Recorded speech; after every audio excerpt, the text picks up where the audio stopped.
A red-haired girl stands under the night sky. Only a small light in her hands illuminated everything around her. The girl was the only witch on the continent and had lived for 300 years. Being the possessor of immense power, she was quite capable of destroying a single country. The girl had a tremendous hatred for humans to the point of giving her goosebumps, so she locked herself away and lived in the mountains. Suddenly, the silence was disturbed by a white-haired man who asked the witch for help. Of the man was evident. The witch reached out to the man and saved him, following him all the way to the kingdom. The witch herself could not believe that she had gone and gave the man the throne and supported the man in everything.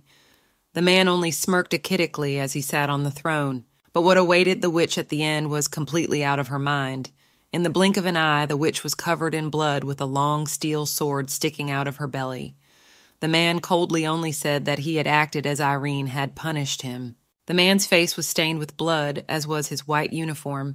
The man only complimented that he killed everything that annoyed him. Thus, being a witch, Irene died at the hands of the only person she trusted. Fortunately for Irene, the core of her mana, the essence of life, was not destroyed, so the girl's spirit slipped away just before she died. Irene was able to recover her strength and be reborn if she stayed in the spirit world for about 10 years. That was exactly what Irene thought.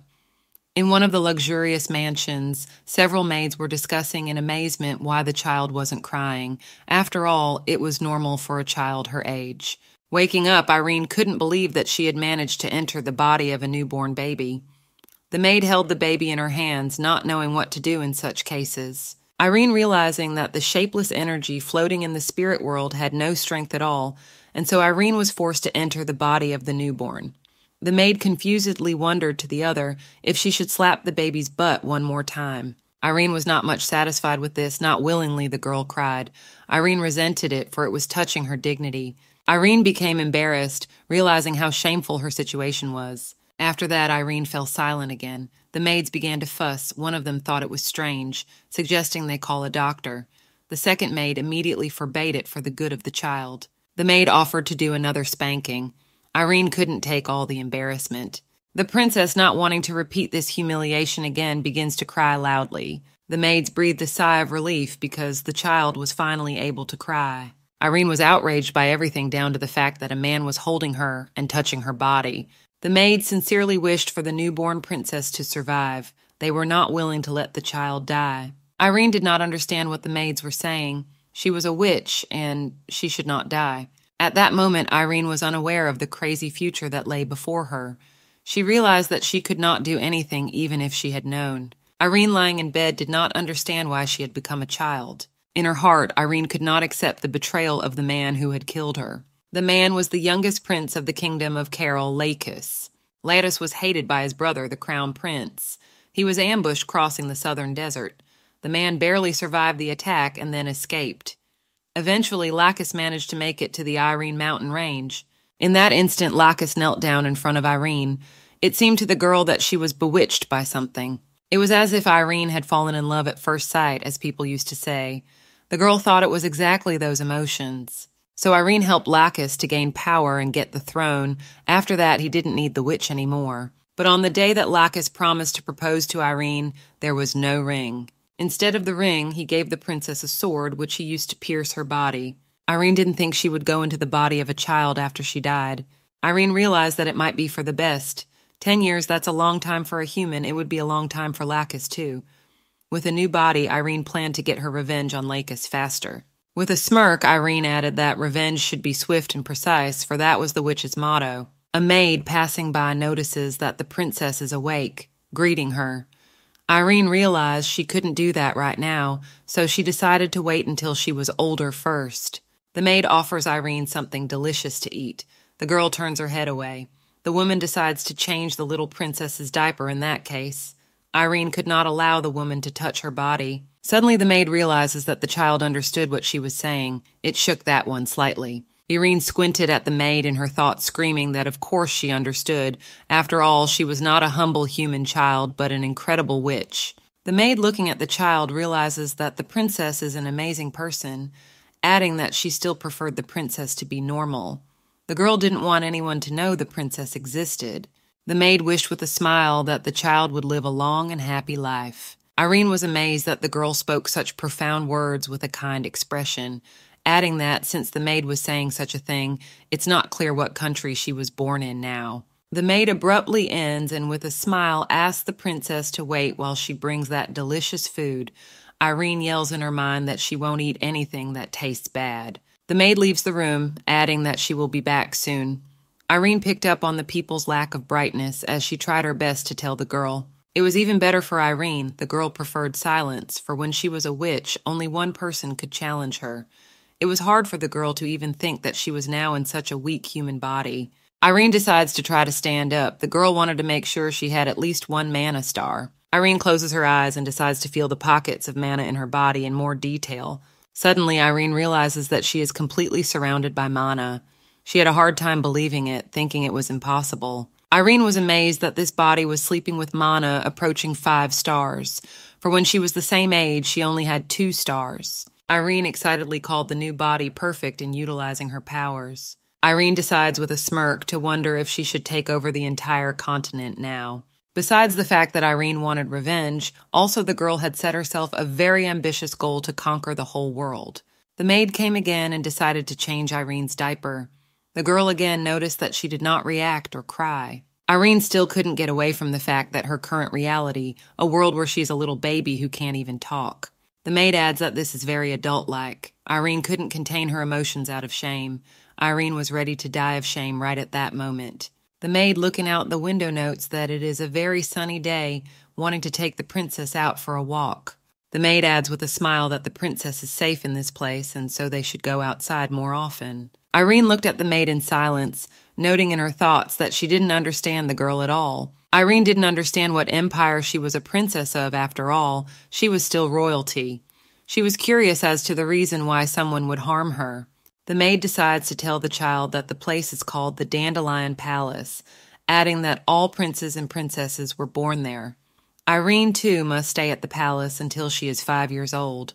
The maid, rocking Irene in her arms, continues to tell her that after that she will choose a sword and get a separate palace, but that it will all be in the distant future. The maid lowered her gaze to the child and added that for now she too would feel at ease, for Irene was safe. The maid laughed, seeing Irene's serious look. Irene immediately got angry and started waving her hands, thinking that the girl didn't understand her at all. Slowly, an unknown long-haired man enters the room. The maid only wonders why the princess is so angry after all. She is a kind princess and would never get angry with her for no reason. The maid assumes that the child is hungry, though she also thinks that another reason is more likely. Upon seeing the emperor, the maid's face changed dramatically and immediately bowed to the imperial majesty. The man walked nonchalantly to meet him. His entire body was draped with golden ornaments on his white suit. Irene assumed that the man was a magical swordsman. Irene took note of the man's handsome appearance, assuming that she had seen his face many times before somewhere. Irene scrutinized the man, adding that she must have aged so much that she had forgotten where she had seen the man. Irene looked at the man angrily, calling him a pathetic man. She didn't understand why she felt so much pressure. She had only felt that way when she met the dragon. The man examined the child and said that the child had white hair and red eyes. The maid, without looking up, only confirmed the man's words, saying that the girl looks like her father, suggesting that she has the purest blood. The man adds that at the sight of the child, it was as if he saw the figure of Yeskin. Yeskin was a northern dragon that had not gotten along with Irene in a past life. It was unclear to Irene why the man suddenly remembered that name. The man decides to make sure that it is not Yeskin, after which he places his hand on Irene. Irene feels a strange force piercing through her body. Irene was really hurt. She didn't understand what the man was trying to do to her. To bite the man. The maid immediately calls the princess away. Irene was unwilling to let go of the man for his abuse, continuing to hold Sky's hand. The man was slightly taken aback that the child bit him after all. The maid averts her gaze and asks the Lord to forgive the princess for her ignorance. The maid adds that Irene made the mistake because she is too small, continuing to apologize for the incident. The man smirks again, adding that the child who bites her opponent instead of crying. The man seemed amused by this, thinking that the girl has a lot of potential and there is a chance she will choose the sword. The woman explains to the Lord that the princess is still young and hasn't even had her first birthday. The man adds that Irene is a child who survived the blow of his power. Irene actively resented it in the shower. The man remarks that the princess liked it too. Irene actually resented everything that was happening to her. Leona, that is what the emperor decides to name the girl. The man wished to see if Leona's teeth would become the teeth of a lion, the king of beasts, or the teeth of a brute magical beast. The man hoped that Leona would live up to his expectations. The girl continued to only stare at the emperor. Leona was puzzled as to why the emperor was telling her, since she basically shouldn't be able to understand such a thing. Leona also notices a suspiciously familiar scabbard that she had also seen often before. A scabbard that was made from the horns of a black dragon that was defeated and killed by humans. The handle of the sword was made from the wings of the fairy queen that was also killed by humans. Leona began to guess that she knew this man, but refused to admit it and tried to forget about it altogether. After the emperor left, the maid continued to babysit Leona, worried that she was in a lot of pain and wanted to call a doctor. It was hard for the girl to admit that tomorrow Leona would have to choose a sword and that the laws of the empire could not help her. The maid adds that from now on, Leona was also drawn into the battle for the succession to the throne. Leona didn't understand the sword and also the battle for succession. Leona knew that out of all the empires in the world, there was only one, where everyone must choose a sword and plunge into the battle of succession. Leona complimented that if that was the place, then the emperor she had just met must be the guy. The power that smells like a dragon emanating from the emperor, the white hair, the blue eyes. Leona knew only one person who fit all the characteristics. The maid pronounces that the girl is now Leona von Hasis, which means she should remember that and try to win. Leona couldn't believe that she could be born the daughter of the man who tried to kill her. The emperor of the Hasis Empire, a great being of this world who inherited the blood of a dragon. The guy who fought Leona like a mutt. That was something the girl remembered very well. More than 20 years ago, there was a group of traders trying to cross the mountain range without Leona's permission. Apparently, in defense of her territory, Leona had defeated this trade group, of which not a trace was left. However, this trade group was not only owned by the Hasis Empire, the strongest empire of the continent, but also belonged to the imperial family itself. It would be a relief if that was the end of it for Leona, but beyond that, these merchants were transporting national treasures. That was the reason why she met the emperor. This mad emperor immediately decided to kill the witch. Only by throwing away her witch pride did Leona manage to escape by turning into a rat. Even her spirit would be destroyed. After that, even when she escaped, her head was looking the other way from the Hasis Empire. Now Leona was born as Hasis's daughter, something that the girl absolutely could not have expected. The maid wondered again at the princess why she was angry. Leona didn't understand why she was unlucky once, so why luck continued to accompany her. After Leona realized everything, she seriously considered giving up her body. The reason was only because of the emperor, because if he discovered that the witch had entered this body, he would immediately destroy her. The witch was only stopped by the 5-star manna that was worth its weight in gold to her. Leona was slightly emboldened by this and decided to survive at all costs, a phrase that permeated the entire Hasis imperial family. Leona had heard earlier that the previous emperor had as many as 38 children. The emperor would make them all fight each other until only one remained. It was the last surviving child that would become the emperor ruling the continent. Leona assumed that Cassis was the one who killed 37 of his siblings to become emperor. Leona was not willing to give up under any circumstances. This was a place for the survival of the fittest, a world driven only by killing. Leona enthusiastically declared that for her, a witch, she could think of no better outcome. The maid was shocked that the girl finally started laughing, smiling back.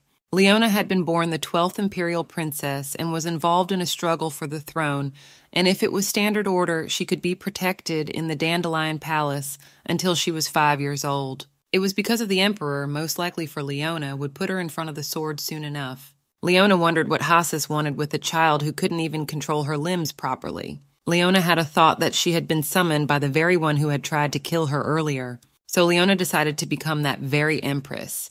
The maid was confused in the extreme that the child just started giggling. The next day, the maid collected and brought it to the hall where hundreds of people had gathered to become the sword of the newborn princess. Leona wished to become empress and destroy the kingdom of Carol, ruled by Lacus. Leona complimented this by saying that she would be able to rule over the entire continent using her new, powerful body.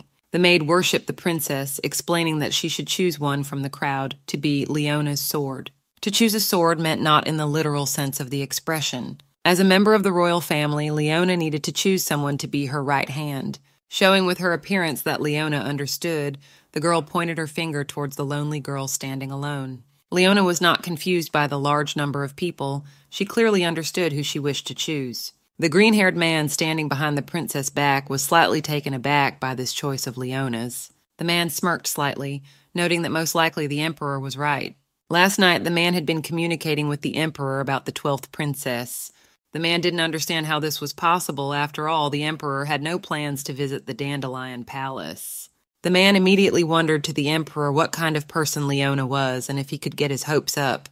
The emperor only coldly asked the man to keep an eye on the newborn princess. The man didn't understand why, after all, he had devoted himself to the first imperial prince, who was known as a true genius, while ignoring the second unremarkable prince, even though the latter possessed rare magic. Also, the man recalled that the emperor said that the fourth prince blessed by the sun god, while the sixth princess, who was a black magician, called the emperor useless. It was incomprehensible to the man why the 1-year-old princess was so good that he was ordered to keep an eye on her. That was what the man had thought until he met Leona.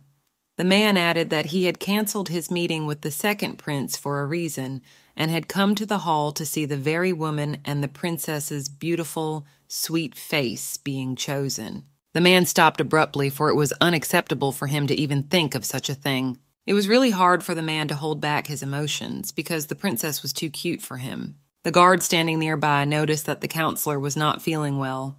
The man found it hard to hold back his emotions, causing him to blush slightly. The man looked at Leona again. The girl only smiled at him, and the counselor fainted and fell to the floor.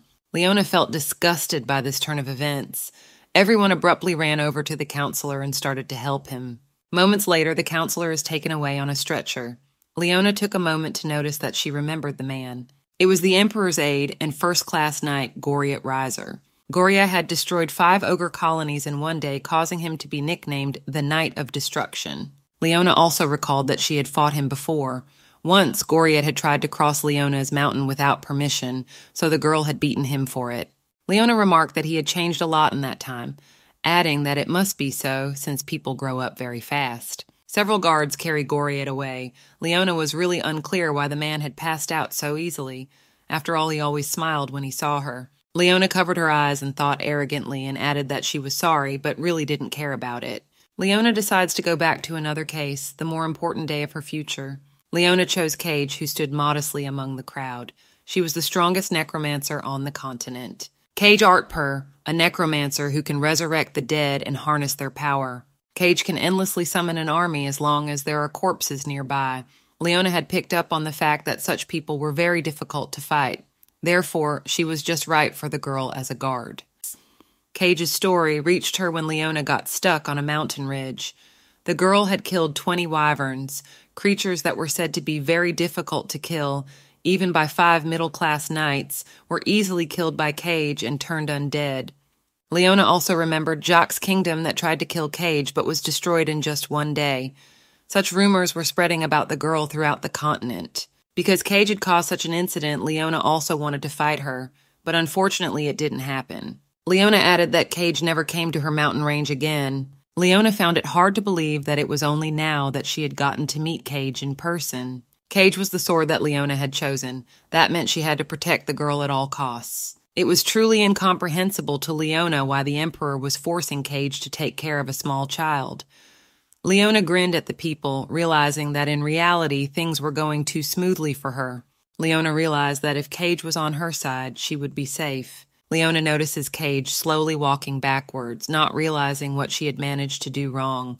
Leona began to resent Cage for not approaching her, as she dared not ignore the princess's request. Suddenly it dawned on Cage that she was the one the princess had chosen, after which she immediately moved towards the child. Cage extended her hand to the child. Leona took the girl's hand with a smile, showing that she was very happy to meet her. Cage, not knowing how to handle the baby, squeezed Leona's right hand too hard, causing Leona to feel a little pain. Leona couldn't wait for the moment when she would grow up and show everyone her power. The maid behind her asked Cage if something is wrong. Leona immediately realizes that only Maid Lynn understood her. Leona decides in her mind to take back her words that the maid is useless. Lynn adds that the princess is apparently in pain. Lynn asks Cage to let go of the princess's small hand, which the girl immediately notices. The man behind Cage laughs confusedly, which immediately makes the girl grab his tie and pull him towards Princess Leona.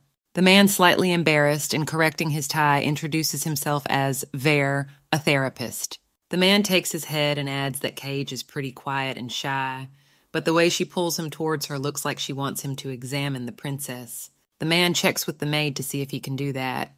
Lynn waves her head approvingly. In her thoughts, Leona resented that Lynn doesn't ask what she thinks and wants at all. Vere asks only for a moment to the princess to let him examine the girl's hand. Leona once again calls Lynn a useless creature and no longer plans to take back her words. Applying his magic to Leona's hand, the man proceeds to examine it. The man abruptly shudders and declares that they need to call a priest immediately. Maid Lynn was completely unaware of what the man meant. Vere noticed that the girl was very much overflowing with mana. Leona only squinted at Vere, calling him a charlatan. Vere saw that the child contained 5-star mana raging inside the little body. Leona immediately took back what she said. Vere states that someone had forcibly injected all the mana into the child, and if treated immediately, the child's life would be in danger. Lynn was shocked by such an event, covering her face. The girl begins to realize why she was sweating so much before. Leona only mumbled to herself that she was just hot. After all, she is a fire witch. Lynn also notices that the princess's shoulders often shook, and she didn't pay much attention to it. Leona didn't believe in the whole circus, after all. She was just having fun at the thought of being an empress. Lynn felt sorry for the princess, assuming that Leona was in a lot of pain, and also not understanding how the girl put up with it all. Lynn added that Leona just kept smiling, not understanding how she could be so determined. Leona was getting tired of all this talk after all. She originally had 5-star mana. Lynn assumed that Leona had received Esquina's blessing. Leona was once again outraged, stating that she was strong without the blessing of a decrepit dragon. Vere worried about the baby, asking her to wait until he called a doctor.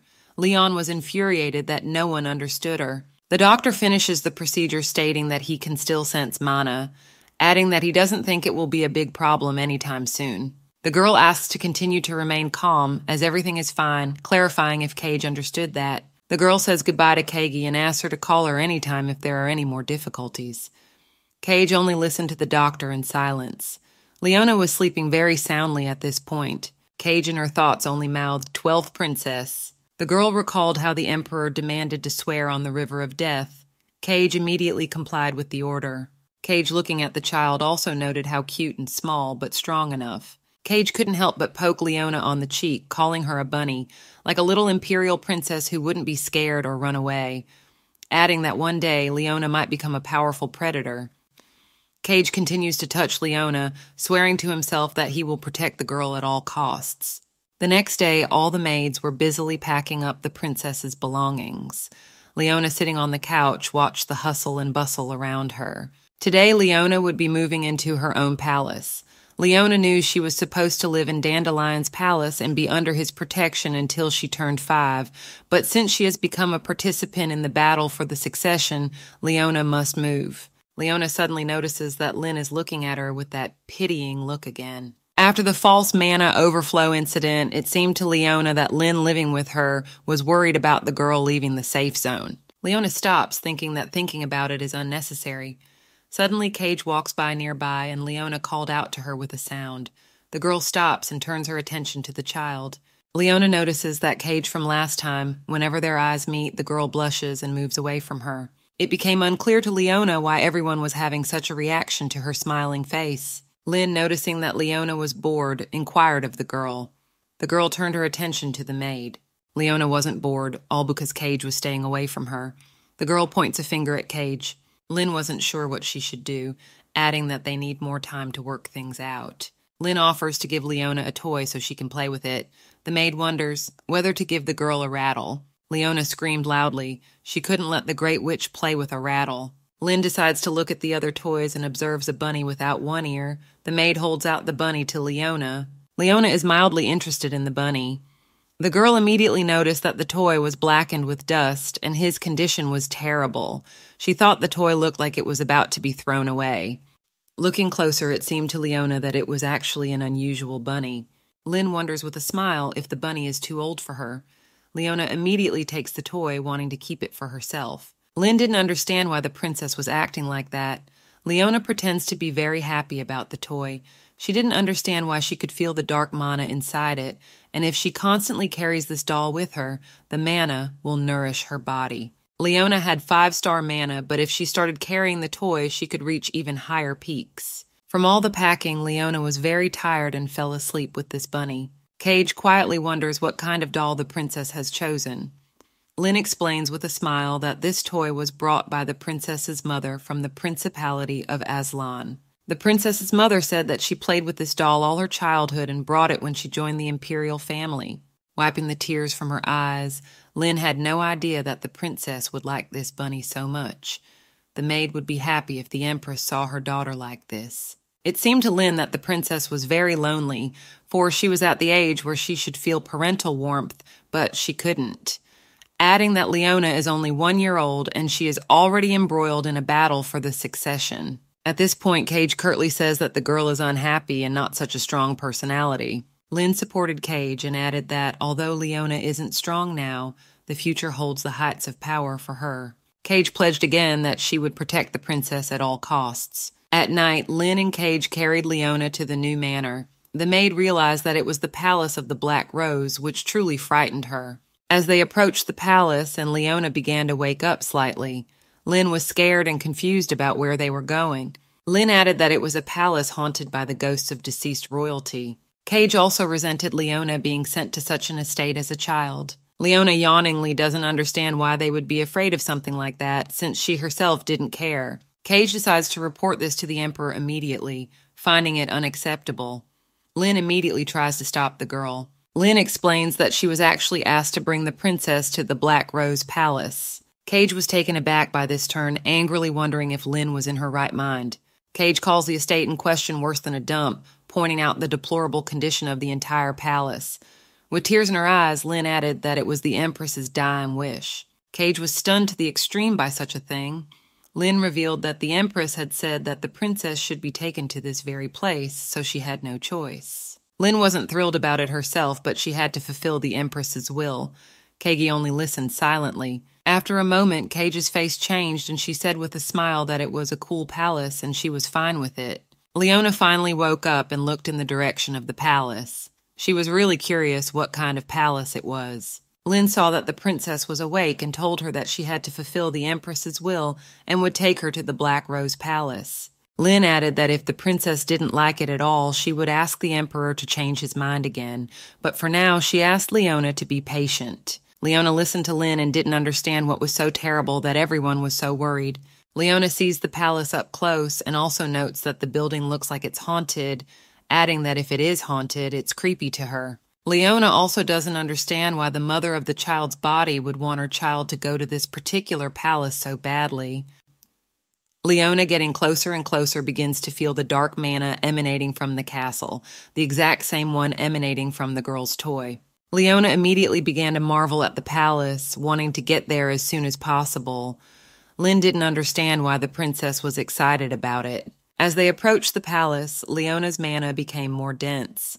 The princess speculated that there might be something hidden in the palace. Leona also surmised that since she could sense it, so could Cage. It was unclear to Leona why Cage looked so calm, as if she couldn't sense anything. Leona meant that Cage was many times stronger than her, and so the girl should definitely be able to sense this dark mana. Suddenly, a strong wind picked up near them, from which Lynn immediately covered Leona. Leona was delighted to note that she also observed the presence of magical power in the wind. Suddenly, a small boy comes out from the side of the manor. He disdainfully says that Leona looks like she's about to die, and even if he didn't, he would kill her. He was ashamed to fight such a weak opponent. Leona resented that the little prince was so cocky.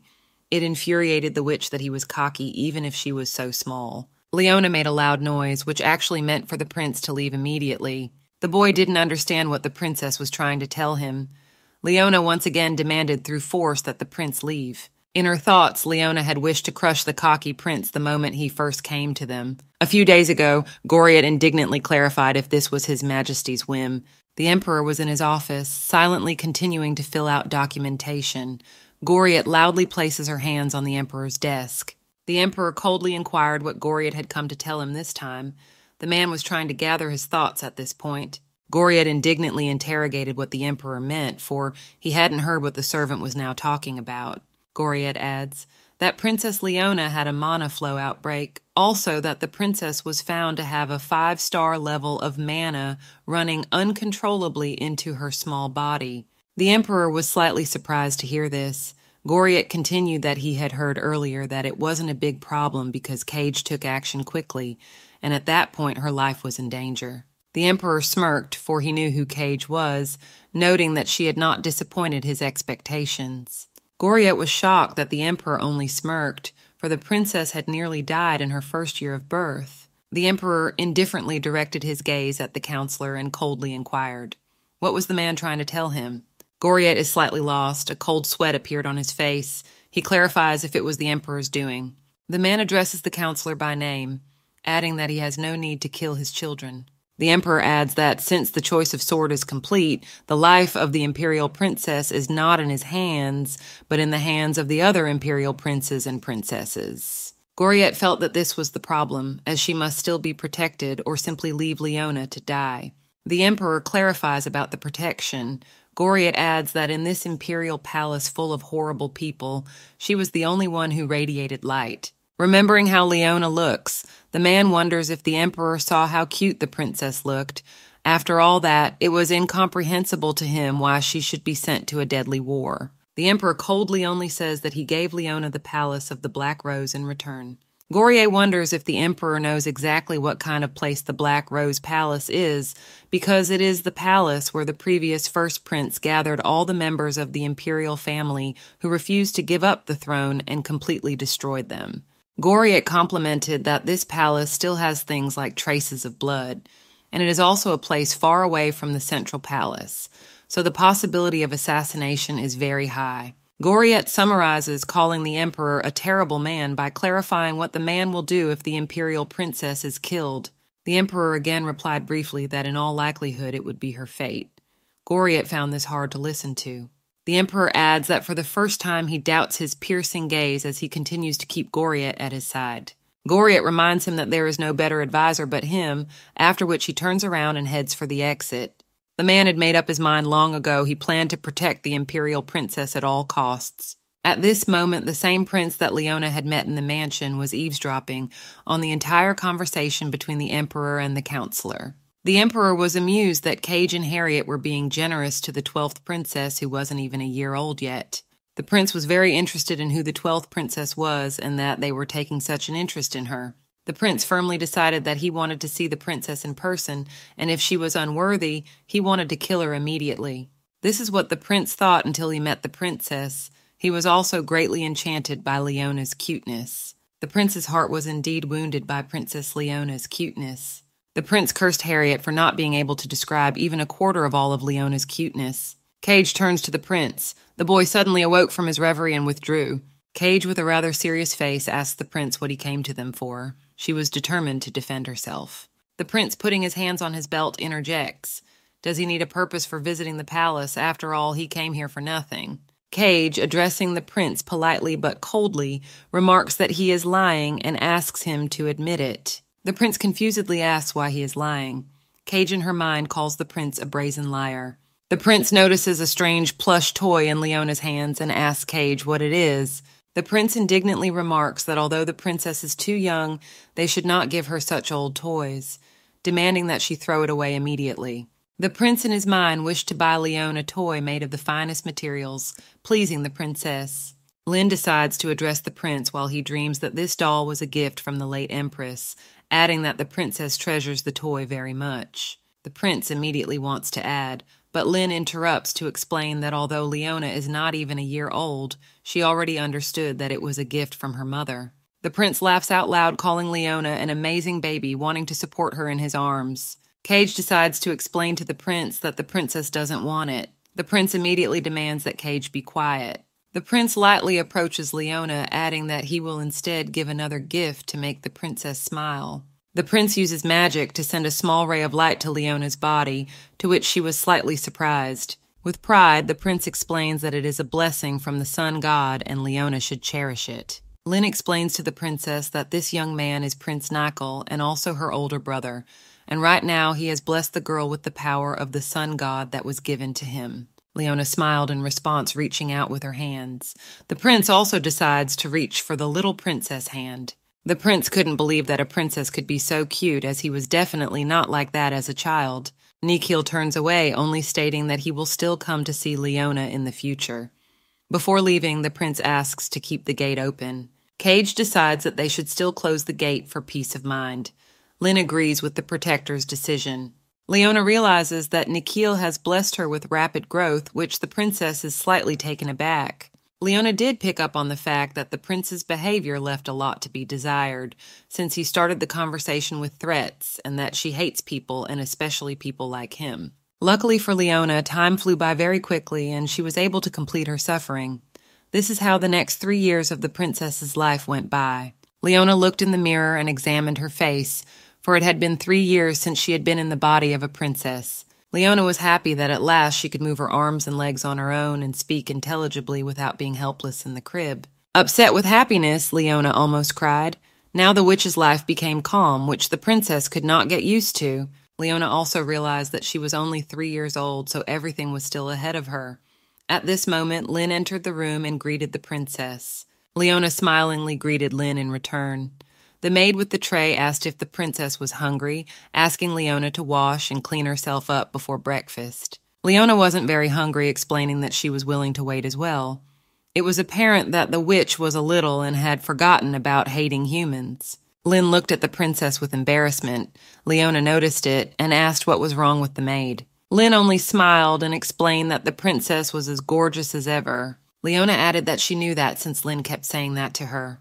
Leona explained in her head that all of the emperor's attractiveness had passed to her, but thinking back to when Leona was still a witch, she thought she was even more attractive then. Lynn adds that there's a reason she always says Leona is the cutest princess ever, suggesting that they move on to water treatments. Lynn wipes Leona's pretty face with a wet towel. The princess asks the maid to be gentler.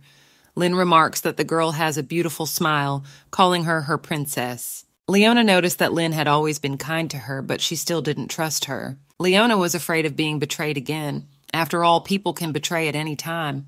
In her heart, Leona explained her kindness by the fact that she depended on Lynn, after all still a fragile 3-year-old. Lynn asked the princess how she slept last night, if she had any nightmares. With a smile, Leona said she slept great and had a pleasant dream. Lynn continued to nurse the princess, clarifying what the dream was about. Leona stated with a smile that in her dream, her daddy was killed many times. Lynn was shocked at what she heard. Leona didn't understand what she could have said wrong. The princess waved off, asking not to worry Lynn. After all, the emperor can't die so easily. Lynn was not much reassured by this. She stood stunned. Leona didn't realize that again she could say such a thing.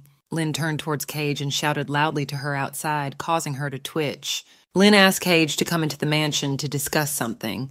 Cage didn't understand what the woman wanted her to do. Lynn asks her to follow her, explaining that it won't take long. The girls slowly walk past a bewildered Leona sitting there. Cage casts a confused look at the princess. Leona doesn't understand why the girl looked at her that way. Leona picked up on the fact that Lynn definitely thought that by retreating into the next room, the princess wouldn't hear them. Leona was already 3 years old and could completely control her mana and overhear them with ease. Suddenly a voice comes from the next room.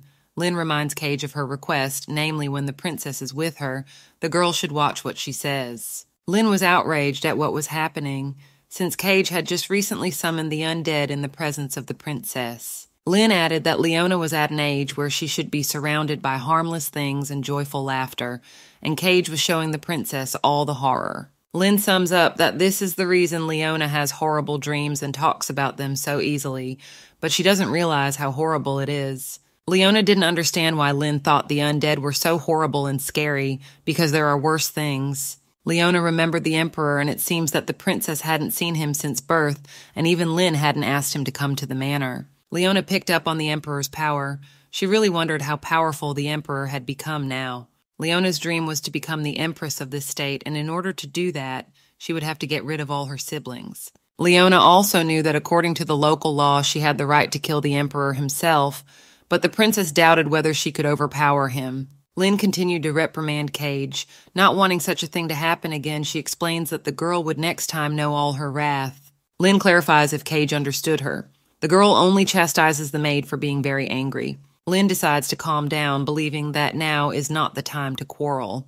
The maid remarks that the princess is hungry and needs to get some food. Cage adds that she's hungry too. Lynn heads to the kitchen and decides to make 2 servings for Cage and Leona. Leona knew that murders were commonplace in the imperial family, and it was too dangerous to go unarmed. Cage was a very strong dark mage. Thanks to the barrier the girl created, the assassins were unable to get inside the palace. Leona immediately noticed the assassin outside the window, realizing that the man couldn't seem to get inside, so he only had to hang around the manor. Leona didn't understand what the man was trying to accomplish with that gesture. The mercenary noticed that the princess's guard had left, but it was not clear to him how to get inside. Suddenly the mercenary noticed that the princess herself went out on the balcony as if she didn't notice him and looked at the sky.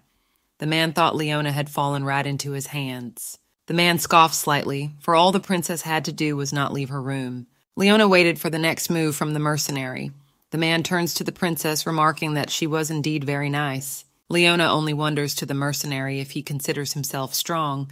The mercenary calls himself strong enough that he could kill the princess before she could blink. Leona laughed in response, wanting to test the mercenary's resilience in that case. The mercenary didn't understand what the princess was trying to say. Leona used her mana to summon an ice ball. The mercenary was astonished at this turn of events. At the moment, the man's feet had already become frozen, making him unable to move. The man couldn't believe what he was seeing. Leona analyzed her magic, noting that she could easily kill with this spell before. Leona decides to immediately use another spell, using lightning on the mercenary. The man was pierced by a strong discharge of electricity, causing him to scream loudly. Leona scoffed at the man's helplessness. She figured it was a waste of time to use third circle magic on such a low-level assassin, but for the first time she managed to actually have fun. Leona applied a treatment on the mercenary from which all of the man's wounds healed in no time. The mercenary didn't understand why the princess had saved him. Leona called people mean creatures, the strong mock the weak, but as soon as someone stronger than them appears, they obey the strongest. Leona reasoned that she was still not sated with the helpless mercenary. The mercenary asked to wait for the princess and spare him. Leona didn't listen to the man reapplying lightning on the man. Leona thus felt much more like her real self. After a marvelous walk, Leona returned to her room and opted to sleep some more. Lying on the sofa, Leona noted such a strong softness, remembering that Lynn had said that the one was made of velvet, but it didn't exist in the Carol Kingdom or the Southern Mountains. Leona added that she shouldn't relax, but she knew that Cage would be with her all day, and she wasn't scared at all. It was really hard for Leona to practice her mana control in such an environment. Suddenly it hit Leona for a second, to show all her magic to Cage, but she immediately refused to do so, not wanting to reveal herself. Leona thought it would be suspicious for a 3-year-old to use 5-star magic, and it would attract even more unnecessary eyes. Leona didn't want to attract attention after all. Lacus himself would be able to find out about it. Leona realized that if that happened, then Lacus would become even more dangerous. The princess was curious about what was going on in the Hasis Empire right now. Leona decides to hide her power until she can master it fully, and if no one suspects anything before time, the entire imperial family will obey the princess. Leona makes the decision to sleep while she has the time. The princess didn't understand why she was being so lenient. Sleep pierced her consciousness, her body became heavy, and her eyes themselves gradually began to close. Suddenly, Prince Nikhil appeared in the doorway and greeted Leona, calling her a rabbit. Leona angrily stood up. She did not wish to see him, for the prince annoyed her. The prince confusedly wondered if his sister would like to say hello to her older brother. Leona greeted the one dryly. Throughout the 3 years Nikhil had been bugging Leona every day, he was now 10 years old. Leona couldn't understand the reason for his insistence on appearing in front of her. After all, he was the crown prince. Leona wished she could wait for the moment when they would fight for the throne. Nikhil smilingly asked Leona what happened and why she has such a look on her face. Leona immediately notices that Nikhil starts to pull his hands towards her. She didn't want that. The princess didn't realize how she could fight it. Cage immediately stops the prince and asks him to wash his hands first. Nikhil stops and states that he has already washed his hands. Nikhil pulls Leona's cheeks, noting how soft the princess' skin is. Cage coldly asks Nikhil to be gentler, explaining that Leona could be hurt. The prince demands that the girl be quiet. He knew better himself. Nikhil continues to pinch Leona's cheek, explaining that he is doing everything carefully, and if something happens, he will be able to heal her, as he has the powers of the sun god himself. Nikhil clarified to Leona with a smile. The princess didn't even want to think of believing the words of such a rude person. Suddenly, Leona removed Nikhil's hand, wondering why he kept doing this to her. Standing up from the couch, Leona adds, uncertain if he was told it might hurt. The prince only listens to the girl in silence. Leona decides to say everything she thought, since Nikhil always came uninvited and did whatever he wanted. Nikhil is not offended in the slightest. He explains that Leona just really likes him. Leona stood abruptly in a stupor. Leona didn't understand what Nikhil had said. Cage also stated with a smile that he really likes the princess a lot. Nikhil states that he loves Princess much more than Cage. Leona is really hurt by this. The princess is flooded with bad memories. A long time ago, over 300 years ago, when she was a perfectly ordinary person, Leona was found by a man. His name was Jin. He was an alchemist. The man asked where Leona's parents were. Leona was an orphan at the time and one of the many homeless children who die on the streets. The man notices how emaciated the girl was, wondering when she had last eaten. The man holds out a sandwich. Jean was the first person to see her as a child, not a beggar. And over time, before she knew it, she'd become completely dependent on him. Leona was about 5 years old at the time. Jean inquired if the girl had a name. The man wished to address and call her by her first name somehow. After thinking it over, Jin decides to come up with a name for the girl to make it easier to relate to her. Jin decides to name the girl Arena. The meaning of this name was that no one could break such a young girl. Leona liked the name very much and thought about her first name for a long time. In the end, Leona realized that the emptiness in her heart began to fill gradually. It was a very warm and pleasant feeling for her. When she told Jean about No, the man just smiled and stroked the girl's head. The man calls it love, and naturally, he also fell in love with the girl. Leona at that moment believed in Jin, thinking the man's words were sincere. After that, they went to Jin's tower where he lived. Leona didn't even realize what lay ahead of her. A little red-haired girl sat in a cage with tears in her eyes. The little girl was begging to be saved. All around her, you could see children like her, wishing someone would save them. The man passing by the cage with the prisoners only coldly said that he was a little surprised because the girl should have died by now. Jin beckoned to several subordinates and asked them to get rid of the children who were no longer of any value. Leona was terrified from what she had to see. Jin was injecting the power of demons into humans to create his own army. Jin didn't care if countless children died. Jin wasn't willing to stop, as if he was even amused by it. Leona listened intently to Jean. The man states that he sees hidden potential in the girl, adding that the girl's blood-red eyes and the same blood-red hair is not for nothing. The man stated that this means Leona has an incredible amount of magical power, clarifying that it doesn't seem that demons originally had a similar appearance. Leona only listened fearfully to the man, not knowing what to make of it. Jean offered Leona to go with him and that he could empower the girl. Leona realized that she should have refused it at that moment, but she couldn't do anything about it. Leona realized that otherwise she would be punished even more by Jean if she refused.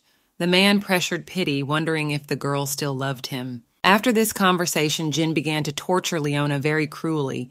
The girl's flesh was rotting because of the demon's blood, and the dark manna was bringing her to the brink of death. But Leona only continued to wait. Leona continued to endure all of Jin's abuse with all her might, but in the end she failed the sadist test. The man afterward only coldly called Leona useless trash.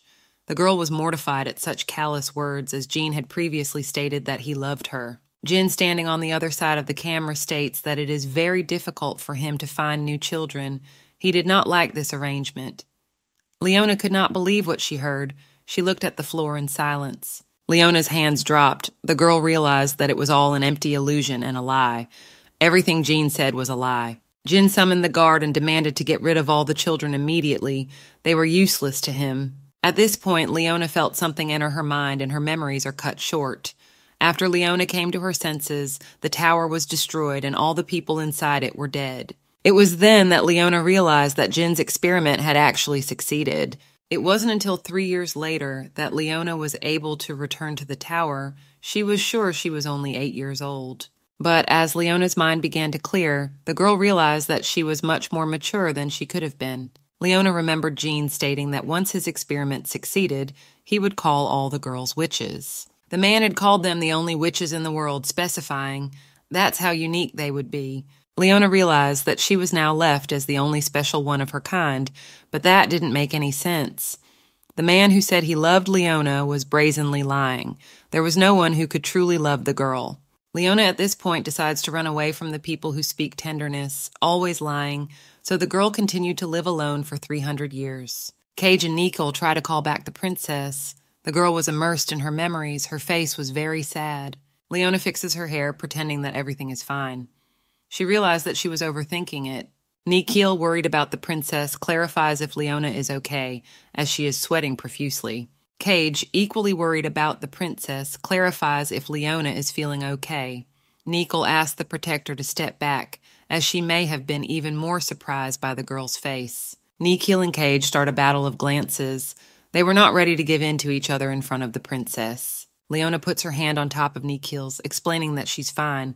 The princess asked the couple to stop fighting. Nikhil laughed at Leona's behavior. It was incomprehensible to the princess why the prince was so happy since she insulted him. She really didn't understand the prince. Leona states with a serious face that she doesn't want to hear how much everyone loves her. The princess was really starting to get annoyed by this. Nikhil and Cage were surprised to hear this. Leona added that if they kept saying that, they would die instantly. Moving farther away, Nikhil and Cage sat down at the counter and quietly began discussing Leona and her life. Nikhil was amazed that the princess lives with only one maid. After finishing, Nikhil approaches the princess again and places his palm on the girl's face. The prince decides to give Leona his promise. Nikhil declares with a smile that he will always be at Leona's side. Cage declares that she will also be a loyal sword princess protecting her. The prince demands that Cage disappear immediately. Nikhil excitedly adds that he will always be by the princess' side even if she is part of the imperial family, but there is no way he will let the girl perish. The prince was ready to make sure that no one could harm Leona. Nikhil suggests that the princess make a promise to each other. Cage, standing behind, adds that he also makes a promise. Nikhil makes Leona laugh by explaining that the princess now has two people protecting her.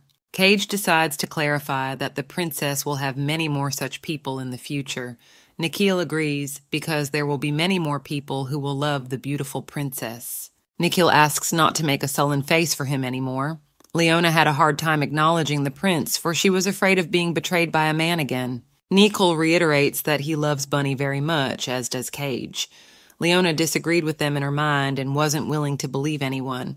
Cage and Nikhil continued to pet the little princess, unable to hold back. Leona abruptly exploded at everything that was happening and demanded that everyone stop touching her. Leona was pissed off that she was being treated like a child and constantly being pestered.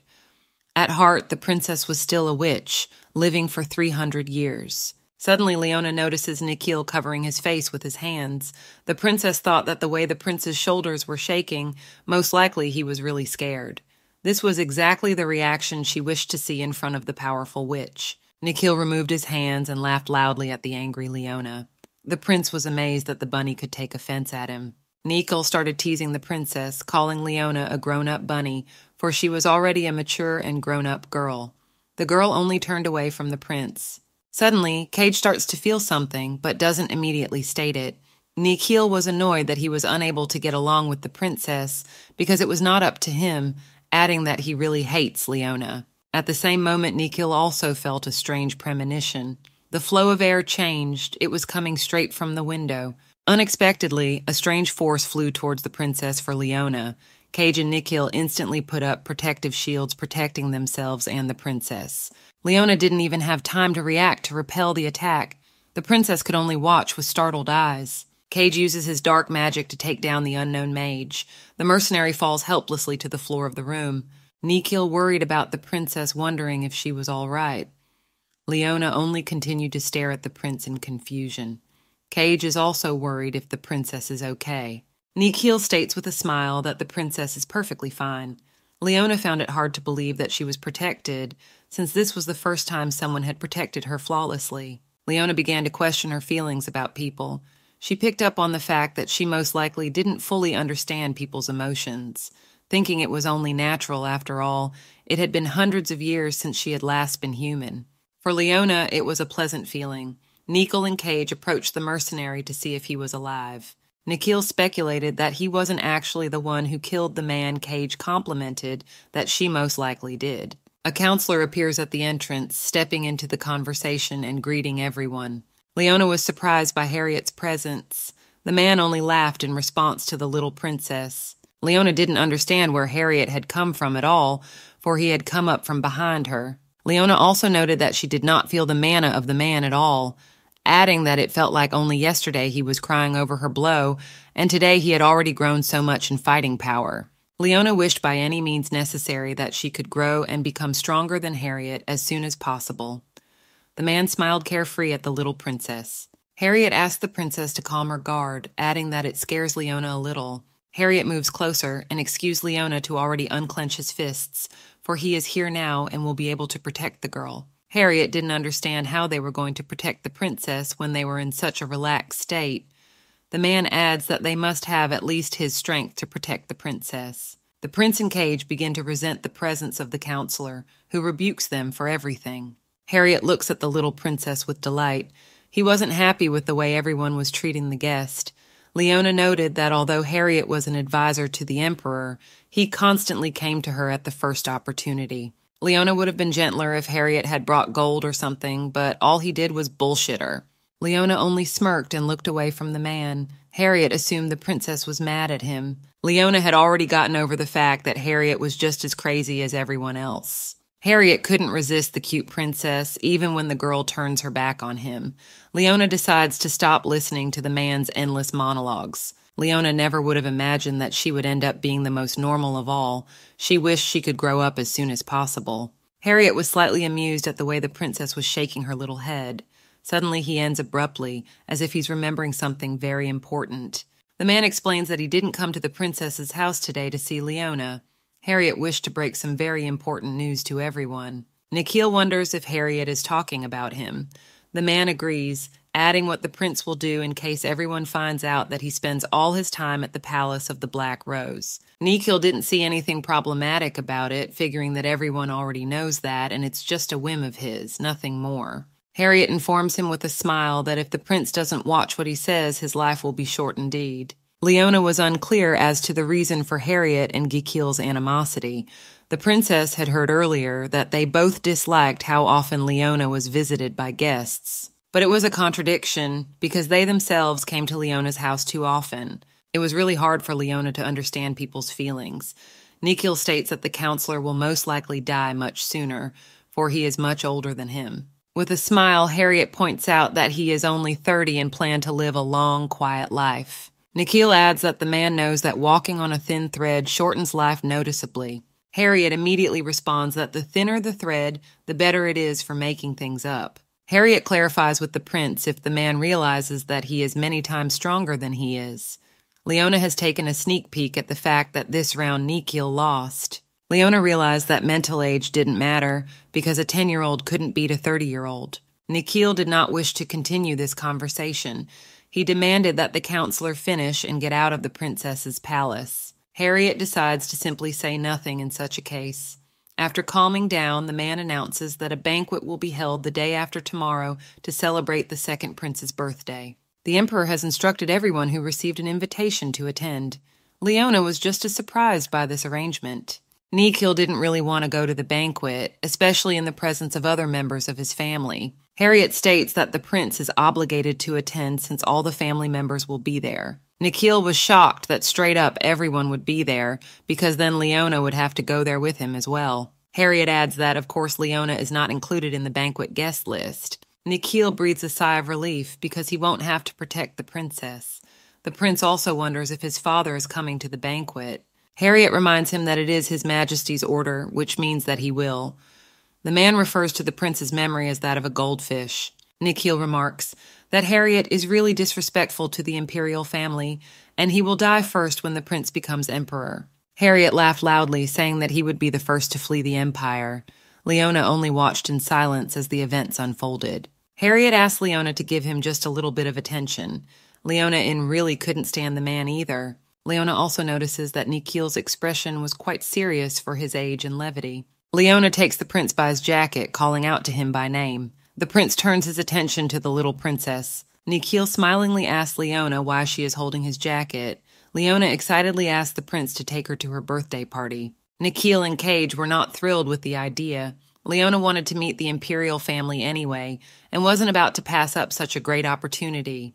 Nikhil seriously states that the princess can't go along with him since Leona wasn't invited. Leona adds that her brother can just bring her along. Nikhil sits down on his knee and explains that he can't bring the princess along under any circumstances. Leona pitifully inquires why he won't take her.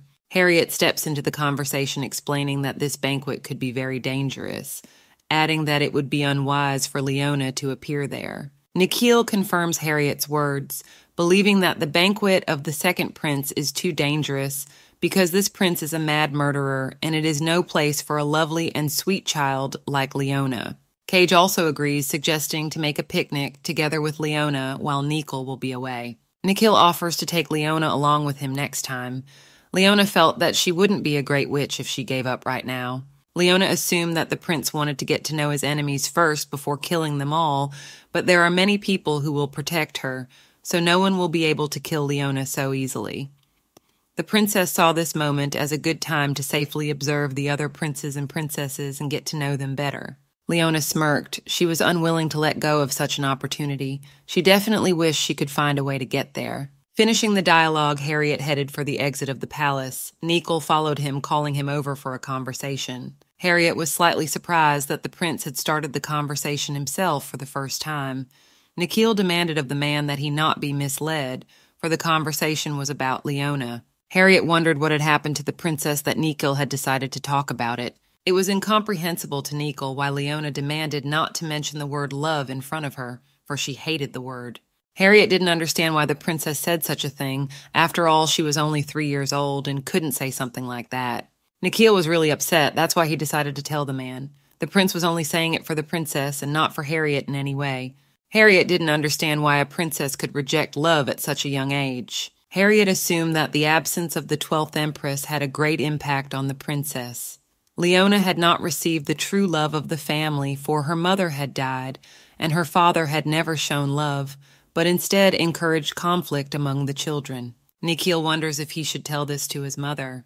Harriet clarifies. Nikhil adds what would happen if he asked the Empress to meet Leona. Harriet didn't understand what that was for. Nikhil thought that his mom might have thought Leona was a very nice girl too. Harriet covered his face and didn't understand what he was supposed to do with someone who looked at the world through rose-colored glasses. Nikhil didn't understand why the man said that, assuming it was an insult. Harriet calling the prince an idiot in direct text. Nikhil resents the counselor insulting him so bluntly. Harriet reminds him that Nikhil is Leona's rival, clarifying if he is right. Nikhil agrees, explaining that he knows that. Harriet explains that if the prince knew, he shouldn't have gone to the Black Rose Palace every day, since it's a violation of the rules having such a close relationship with the princess. Harriet thought it was foolish to approach the Empress about it, for she would not treat her son's rival the same way Nikhil did.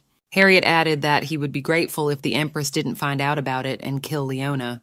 Nikhil loudly declared for the man not to insult his mother. Harriet dodged Nikhil's light attack and asked that the Empress not be notified again about the princess. Nikhil wonders what the man has to offer. Harriet states with a smile that she will try her best. Harriet wished to give Leona all of his love and show her what it really is. Nikhil is starting to get a little stressed out by this. Harriet goes on and on about his extremely strong love for the princess. Leona went out into the garden on the palace grounds. The princess noticed that the roses were as sullen as ever. Leona also remembered that Nikhil said that he felt sick whenever he came to the garden. Harriet, on the other hand, said that for the princess's sake he would plant forsythia instead of those roses. But naturally Leona forbade Harriet to do so, for nowhere else could she find the black roses that so beautifully complemented the palace. The more Leona thought about it, the more she liked the palace.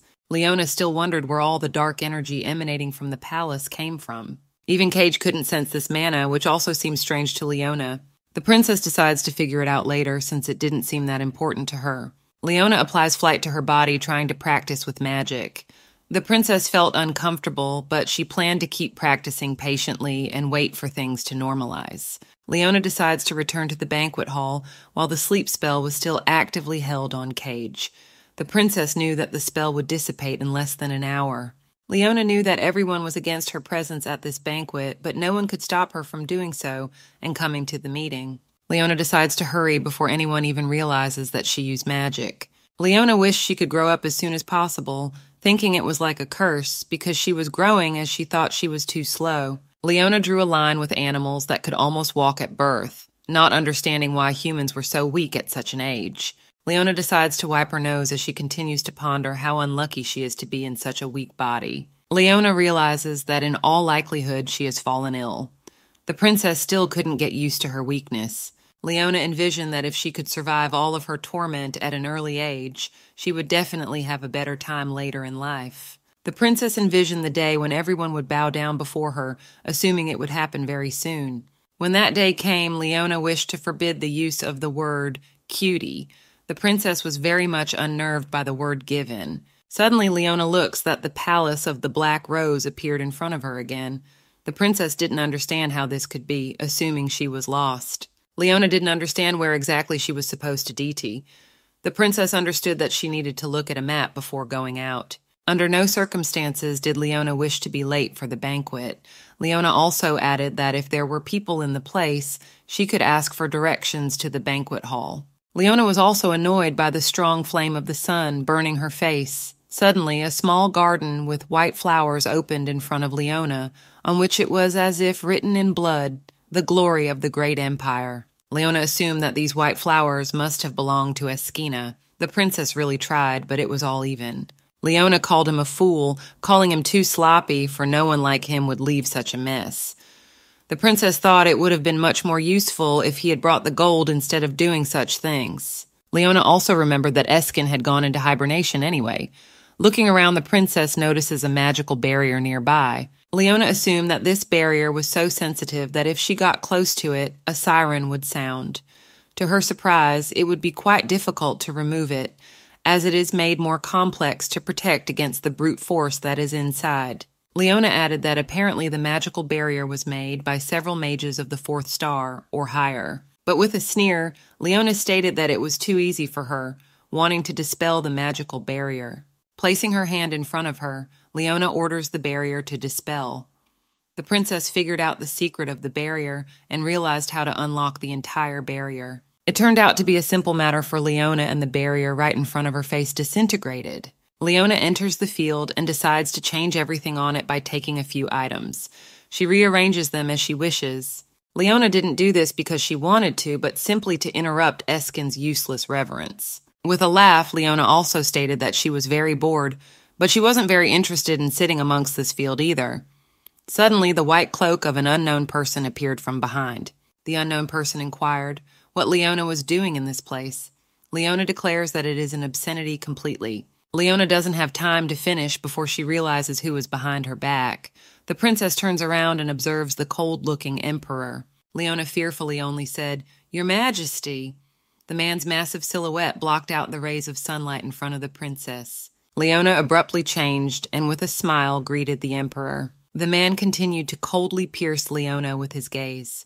The princess knew that when she smiled like that, people would grab their heart with emotion, but it had no effect on the emperor. Leona also noticed that the emperor did not radiate his magical energy, not understanding why she was so nervous and sweaty. The emperor scrutinized his youngest daughter, noting that she had definitely gotten stronger. Leona realized in her heart that she had seen this before, as if she had a sense of déjà vu, because the emperor had looked at her with the same gaze the first time they met. The emperor glared at her and then sharply touched her arm and transferred his mana.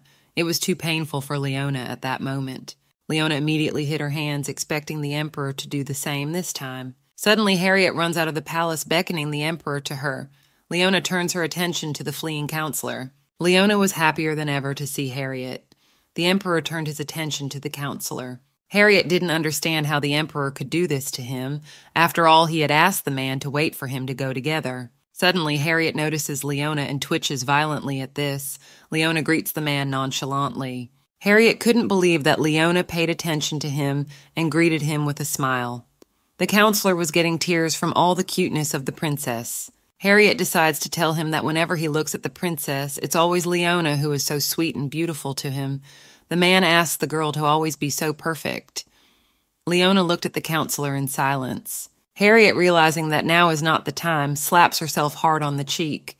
Leona in her heart called the man sick for his recklessness. Harriet sits down on her knee and wonders, what brought the princess to this place and where Cage was now? Leona stated with a smile that she had just run away. Harriet couldn't help himself from all the cuteness and the fact that the princess couldn't pronounce all the letters. Suddenly, the man comes to his senses, realizing that the princess had indeed run away. Leona informs him that she has come for a birthday party. Harriet wasn't exactly thrilled about this. He reminds her that Leona is not allowed to be there. Harriet tells the princess to go back or he'll get someone. The emperor stops his counselor at this. The emperor points his finger and wonders what it is. Everyone silently just looks at the man. From his rudeness, Harriet interrupts the momentary silence and informs them that this is the emperor's daughter, adding that this is the 12th princess the man told to choose a sword years ago. In fact, the emperor had no memory of that moment at all. Leona was furious at her father in her heart and the fact that he had forgotten about her altogether. Harriet decides to remind her that the princess had chosen the necromancer Cage. The man listened attentively to the counselor. It amazed Leon that Harriet was explaining everything, but the emperor remembered nothing. It was even beginning to annoy Leon, for she in turn was constantly thinking about him.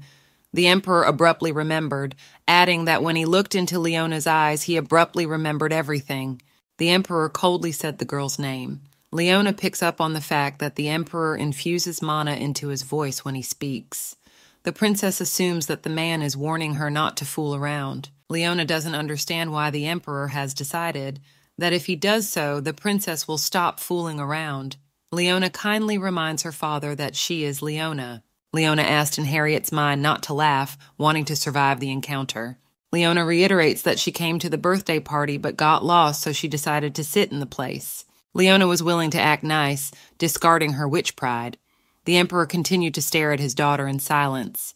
Leona began to doubt if her niceness was working on the emperor at all. The emperor is the one who always gives her trouble until she dies, assuming that's why her body goes numb in his presence. Either way, the princess realized that nothing good would come out of her getting on the emperor's nerves. Leona wished that the emperor would at least show her a little bit of fatherly love when she smiled like that. The princess hoped the man wouldn't kill him by assuming she was a witch. Leona wanted as much as she could to win the emperor's favor, even if only a little. Leona figured other people could just die from an overabundance of cuteness. She could definitely take advantage of that. Harriet sits down in front of Leona and reminds her that the emperor was the girl's father, and the princess needs to speak a little more politely to him. Leona excitedly asks her father if he is the emperor. Harriet excitedly confirms the princess's words, adding for the girl to try calling him her father. Leona struggles to pronounce the word daddy, but Harriet immediately interrupts, correcting it to father. Leona said daddy even louder. It seemed to the princess that the emperor did not react at all to the fact that she was trying. Harriet collapsed unconscious from the overabundance of cuteness. Leona looked at the unwavering emperor and began to wonder if he was even human. Leona wanted to defeat the emperor in this fight more and more each time. Suddenly, Harriet tries to stand up, and he is struck dumb. Leona asks her father to take her to the feast. Leona, applying all her cuteness to the max, looks at the emperor with a pitying look, adding for her father to take her with them. Leona couldn't believe that the emperor really wasn't going to take her, even if she was being overly nice. The emperor, without any emotion, and firmly said only no. Leona mentally already realized that the emperor wouldn't be able to refuse her because she was so cute. Suddenly, the princess comes back to reality, not realizing what she just heard. The emperor turns around and decides to leave, informing Harriet that they are already very delayed. Harriet notices the confused look on Leona's face. The princess was perplexed that she had been abandoned so easily by her father. Leona was not about to back down, for the man had been overly cold to her. Princess reiterates that she will still go with them. The princess reiterates that she is going with the emperor, whereupon she stumbles and falls to the ground. With a clatter, Leona falls to the ground. Harriet notices this immediately and runs up to the princess. Harriet notices the blood on the princess' knees. Leona's eyes filled with tears. She was really hurting. When Leona was a witch, her physical abilities were second to none. but the princess couldn't have imagined that she was bleeding from steaming right now just by stepping off. Harriet decides to help Leona and carry her to the healer, demanding that the girl get on his back immediately. Leona pulls back her dress and declares that she's not going anywhere, as she doesn't need it. Harriet offers to escort Leona to the healer, but Leona was adamant she did not want to be alone. The Emperor, seeing her determination and Leona's complete disregard for the blood, wonders if the princess feels any pain. Leona was amazed that the Emperor approached her again and began to worry about her. The princess added that she was actually in pain. In her heart, Leona noted that this pain was so intense that she was ready to fall to the ground and burst into tears. Leona realized that if she shouldn't hold on, because the Emperor hated weaknesses, and even though the princess looks like a little child, she is not ready to cry. Leona decides to say that even though she was in pain, she didn't want to cry because Lynn had told her that one could only cry when it was very difficult. The Emperor's hand sharply reached for Leona. The man carelessly lifted the little princess, which the girl did not expect. Leona couldn't say anything. She was really scared. The Emperor coldly asks how Leona managed to remove the barrier. Leona realizes that she got hit hard because of it. The thoughts in the princess's head were running at the speed of light. Leona pretends not to understand what the Emperor is talking about and asks what barrier the Emperor is talking about. The Emperor repeatedly inquires how Leona was able to get into the gravel area. Leona didn't understand what gravel he was talking about, assuming the man was talking about white pebbles. Leona says she doesn't know how it came out, explaining that she just walked in and that was it. It was apparent that the Emperor didn't fully believe the princess. Leona asked the Emperor to let her go, as the princess was getting more and more hurt by the way the Emperor was holding her by the collar. Suddenly the Emperor smiled at Leona. The princess didn't understand what the man was so excited about. The Emperor admiringly states that she really couldn't die right here. Leona was surprised that the Emperor knows how to smile. The man offers to go along with him. Leona couldn't contain her smile that she managed to impress the Emperor with her charm, adding that the mortal is unable to refuse her. The Emperor headed towards the palace at a brisk pace. Leona struggled to reach the man's cloak, reminding him that her feet were very sore. Leona asked the Emperor to carry her in his arms. The Emperor made a face, unwilling to do so. Leona marveled at the Emperor's grimace. Leona asked again if the Emperor would take her in his arms. Harriet was downcast, for if this continues, that one's head will fly from her shoulders. Harriet suggests the princess carry her instead of the Emperor. Leona declares she doesn't want that, chasing the counselor away. Leona pulls her arms toward the Emperor, stating that she can't go unless her father carries her. Harriet suggested that Leona was really longing for her father's warmth. The Emperor silently considered what he should do. With each passing second, Leona was finding it harder and harder to hold her arms up. She felt like her arms were about to fall off. The Emperor continued to stand and stare at the little princess. Leona's legs began to shake violently. She couldn't wait for the Emperor to take her in his arms. The Emperor decides to agree, carelessly lifting the little princess up. The man adds that Leona is quite demanding. Leona was thrilled that the Emperor took her in his arms. She thought she had finally triumphed. Harriet was equally thrilled. Leona calls the Emperor Daddy. She remarked that indeed no man could resist her cuteness, and now that the Emperor had submitted to her, wished the man would carry her into a brighter future. Harriet could not believe that the Emperor had actually done this and succumbed to the childish influence of the princess. Harriet lagged a little behind and then ran after him, asking the Emperor to wait. The maids were busily preparing the banquet for today's meeting. The senior maid was very worried because the second prince had to be present because the guy was obsessed with cleanliness and aesthetics of the whole environment. The maid asked the remaining girls to bring more flowers to decorate the table. The girls immediately went on an errand. The maid wished for everything to go perfectly and without incident. Suddenly there was a shout, calling everything a mess and horror. The maids turned around frightened. They all realized how important this was. The second prince was looking around the place prepared by the women in an exasperated manner. The prince was actively measuring every inch. He wasn't even satisfied with the way the appliances were laid out.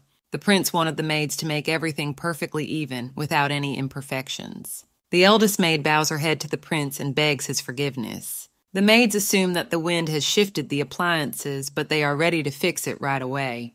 The prince demands that the maid make no excuses. Suddenly Nikhil enters and asks his brother to stop. Nikhil puts his hand on his brother's shoulder and reminds him that it is his brother's birthday after all. Nikhil stopped his brother from committing torture on such a joyous day. The prince listened to his brother in silence. Not wanting to continue listening to Nikhil, the boy removes his brother's hand and squints at him. Nikhil declares that the maids are free to go. The girls were at a loss as to what to do. The second prince orders everyone to stay in their seats. Suddenly the princes had a strange battle of looks. They were not ready to give in to each other. Nikhil asked his brother not to focus on such trifles, because soon the emperor would come, and the second prince should not appear in front of him covered with blood. The second prince thought about it. Nikhil added that the emperor would not like it very much because his father liked order. The prince decides to let all the maids go. All the women exhaled easily after everything. As they left, they thanked Nikhil. Nikhil stated that his brother could kill anyone with his stare, adding to calm down, otherwise he would be stabbed at some point. The second prince didn't believe anyone could dare such an act. Nikhil chuckled, remarking that his brother knew everything originally. The second prince smirked, noting that he had seen Nikhil often run away and visit the Black Rose Palace. Nikhil could only listen to the second prince in silence. The prince added that he also wanted to invite the 12th princess. With a smirk, Nikhil reminded that he could easily kill his brother by showing the solar power in his hand. The second prince respectfully decides to suggest that Nikhil try to do it right now. All the maids heard the rumbling and started running away in terror. The second prince knew that when the first prince was not in the palace, he was the strongest, but he could not ignore Nikhil's strength either, wanting to destroy his brother much sooner than he could get stronger. Suddenly, the guard abruptly announced that the emperor had arrived at the manor. Nikhil and the second prince abruptly stopped in anticipation of their father. Nikhil and the second prince first noticed how Leona was sitting on the emperor's arm. Leona smiled admiringly at the brothers. Nikhil couldn't believe what he saw. A moment earlier, Leona was still on the emperor's arm, noticing how strong the man's body was. Leona was hugging the emperor with a smile. She wished to get everyone on her side. The princess thought that this was not a bad outcome. Leona remembered that she had always been alone before, and she was fine with that. After all, she had been that way until her death. Leona was angry even remembering that, and in her past life, the princess had put all her energy into not stressing the others, and in doing so, she had gotten stabbed in the back. So Leona began to hate people with all her heart and at the same time became afraid of being alone. Leona didn't want to die at the hands of a human for no reason, but she was too weak at the moment. The princess also noticed that she still had a huge knowledge base, but also had a problem using it due to being too small. Leona could use the mana that was carried along with her soul, but the payoff would be too great and her body might not be able to take it. This meant that depending on Leona's age, the limitations of her body varied as well. Therefore, it would be good for the princess to have loyal followers to help in times of need. Leona considered this method to be very practical for herself. The emperor continued to carry the princess all the way to the banquet hall. Leona was unwilling to rely on trusting the other people. The princess needed to subdue everyone with her overwhelming power, as people always obey the strongest. Leona wished to become a powerful empress with her own personal army and afterward easily kill Lucas. Leona was annoyed at the slightest thought of a man. She was interested in how Lucas felt at that moment. Leona at some point became curious about the news about this state. Leona wished to know the time period that had passed since the death of her past body. Repulsed by the emperor's age, Leona assumed that not much time had passed since her death. Harriet was amazed that Leona wanted to get to the banquet so badly. The princess was annoyed that the counselor was looking at her again. Harriet couldn't resist the princess' cuteness. The emperor also looked askew at his counselor. Leona really didn't understand why the emperor had taken Harriet to work for him, finding him too strange. Leona at one point notices a strong flow of mana in the air. The princess assumed that someone was fighting at that moment. Leona was able to realize that the first person was Nikhil, but she couldn't recognize the second person right away. The princess only realized that it was an ice mage. The emperor looked at the princess questioningly. Leona had noticed that an ice mage was a rare talent on the continent. It was an attribute of the emperor himself. Leona very much wanted to watch the outcome of the duel. Harriet also felt a strange flow of mana, assuming that the princes had already started fighting. Suddenly, a man's hand took Leona's cheeks, preventing her from inhaling the mana flows. Leona didn't realize what was even happening. Harriet explains that the emperor is worried that Leona will be affected by the mana, clarifying if he is right. The emperor replies in the negative. Harriet laughingly rephrases if he is right. The Emperor locks eyes with Leona, stating that the counselor is completely wrong. Leona is amazed that the Emperor actually cared about her. The princess tries to stop thinking about it. Harriet explains that he had previously told the princes not to fight outside the arena, but the brothers didn't take it. In Leona's mind, she thought she was many times stronger than both princes combined. Harriet adds that since the princess is too young and weak, she will need to be protected from all dangers. Leona remarks that the man didn't quite understand the meaning of the word, weak. Harriet clarifies with the Emperor whether to leave the princes like this. The Emperor stops beside a guard and demands that he announce their arrival. Harriet laughed, for if the princes heard of the Emperor's arrival, they would immediately calm down, calling His Majesty truly wise. The guard got slightly nervous, hesitated, but still announced the Emperor's arrival. The Emperor, with Leona in his arms, slowly descends the stairs. Leona notices that the mana flow immediately dissipated. Harriet assumes that the princess was very frightened by the incident. Harriet, with a smile, adds that it can't be otherwise, as many people pass out after feeling outside mana flows. Harriet offers to get a doctor to the princess. Leona refuses such a thing because she was a witch, and for her it is nothing. Suddenly, the Emperor began to knead the little princess's shoulders. Leona, from such delight, began to melt in the man's hands. With a smile, the Emperor asked if the young princess liked it. Suddenly, Nikhil came closer and indignantly questioned why the Emperor had come with Leona in his arms. Clenching his fist, Nikhil suggested that the Emperor had only decided to kill the little princess. Leona only closed her eyes in embarrassment. She had no idea that Nikhil could be so stupid. Harriet laughed awkwardly in response. Harriet laughed in front of the prince, which made Nikhil very angry, for he was completely serious in his words. Nikhil angrily interjects why Harriet is laughing with him, seeing nothing wrong with his words. Harriet calls it obvious, noting how silly the prince's question was. The second prince bowed his head at the sight of the Emperor and asked his father to settle down wherever he was comfortable. The Emperor coldly asked Leona to get off him. Leona was angered that the man didn't even try to lower her closer to the ground. The Emperor, seeing no problem, began to just stare at Leona. The princess didn't understand why the man was looking at her like that. In his thoughts, the Emperor was noting how cute his daughter was, but he didn't want to give the appearance of singling out any of his children. Leona struggled to get off her father's arms and sat down in the nearest chair. The princess didn't like it, that her father had no tenderness with her. With a smile, Leona states that she doesn't want her father to leave her, but unable to effect it, asks to carry her in his arms again next time. The Emperor looks at his youngest daughter in silence. Leona interjects if her father agrees with this. The entire entourage was amazed that the Emperor was treating Leona with sympathy. The man looked at Leona with a smile. Nikhil was uncomfortable that his father was so fond of Leona. Harriet confirms that the Emperor did indeed treat the princess warmly. Nikhil clarifies how much sympathy the Emperor shows. Harriet replies that with their love, the Emperor can't even compete. The prince scoffs at this, noting that they have something in common. The other prince stood nonchalantly to the side and only watched the scene. Suddenly, another princess and a prince come down the stairs. All the guests notice how carefully their father treated the 12th princess. Leona only smiled sweetly at the Emperor. The Emperor sat down next to Leona. The second prince also saw that the Emperor was completely different earlier, not understanding why their father had changed his attitude towards the princess. The idea of killing the 12th princess crept into the second prince's thoughts.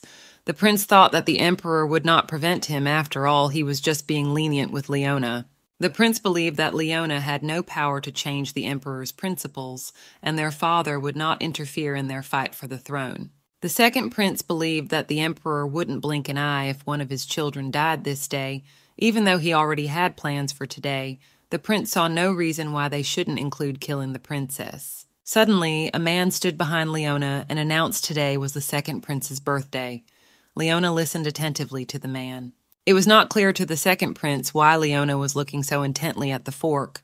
The prince nervously adjusted his stone around his neck, assuming that the princess recognized that she was wearing poison. In fact, Leona was looking at her fork and already mentally contemplating how she would take the silver fork and try to sell it. The second prince couldn't believe that the little princess was able to identify his rare poison that had no color or smell. Suddenly, Leona starts banging her fork on the table.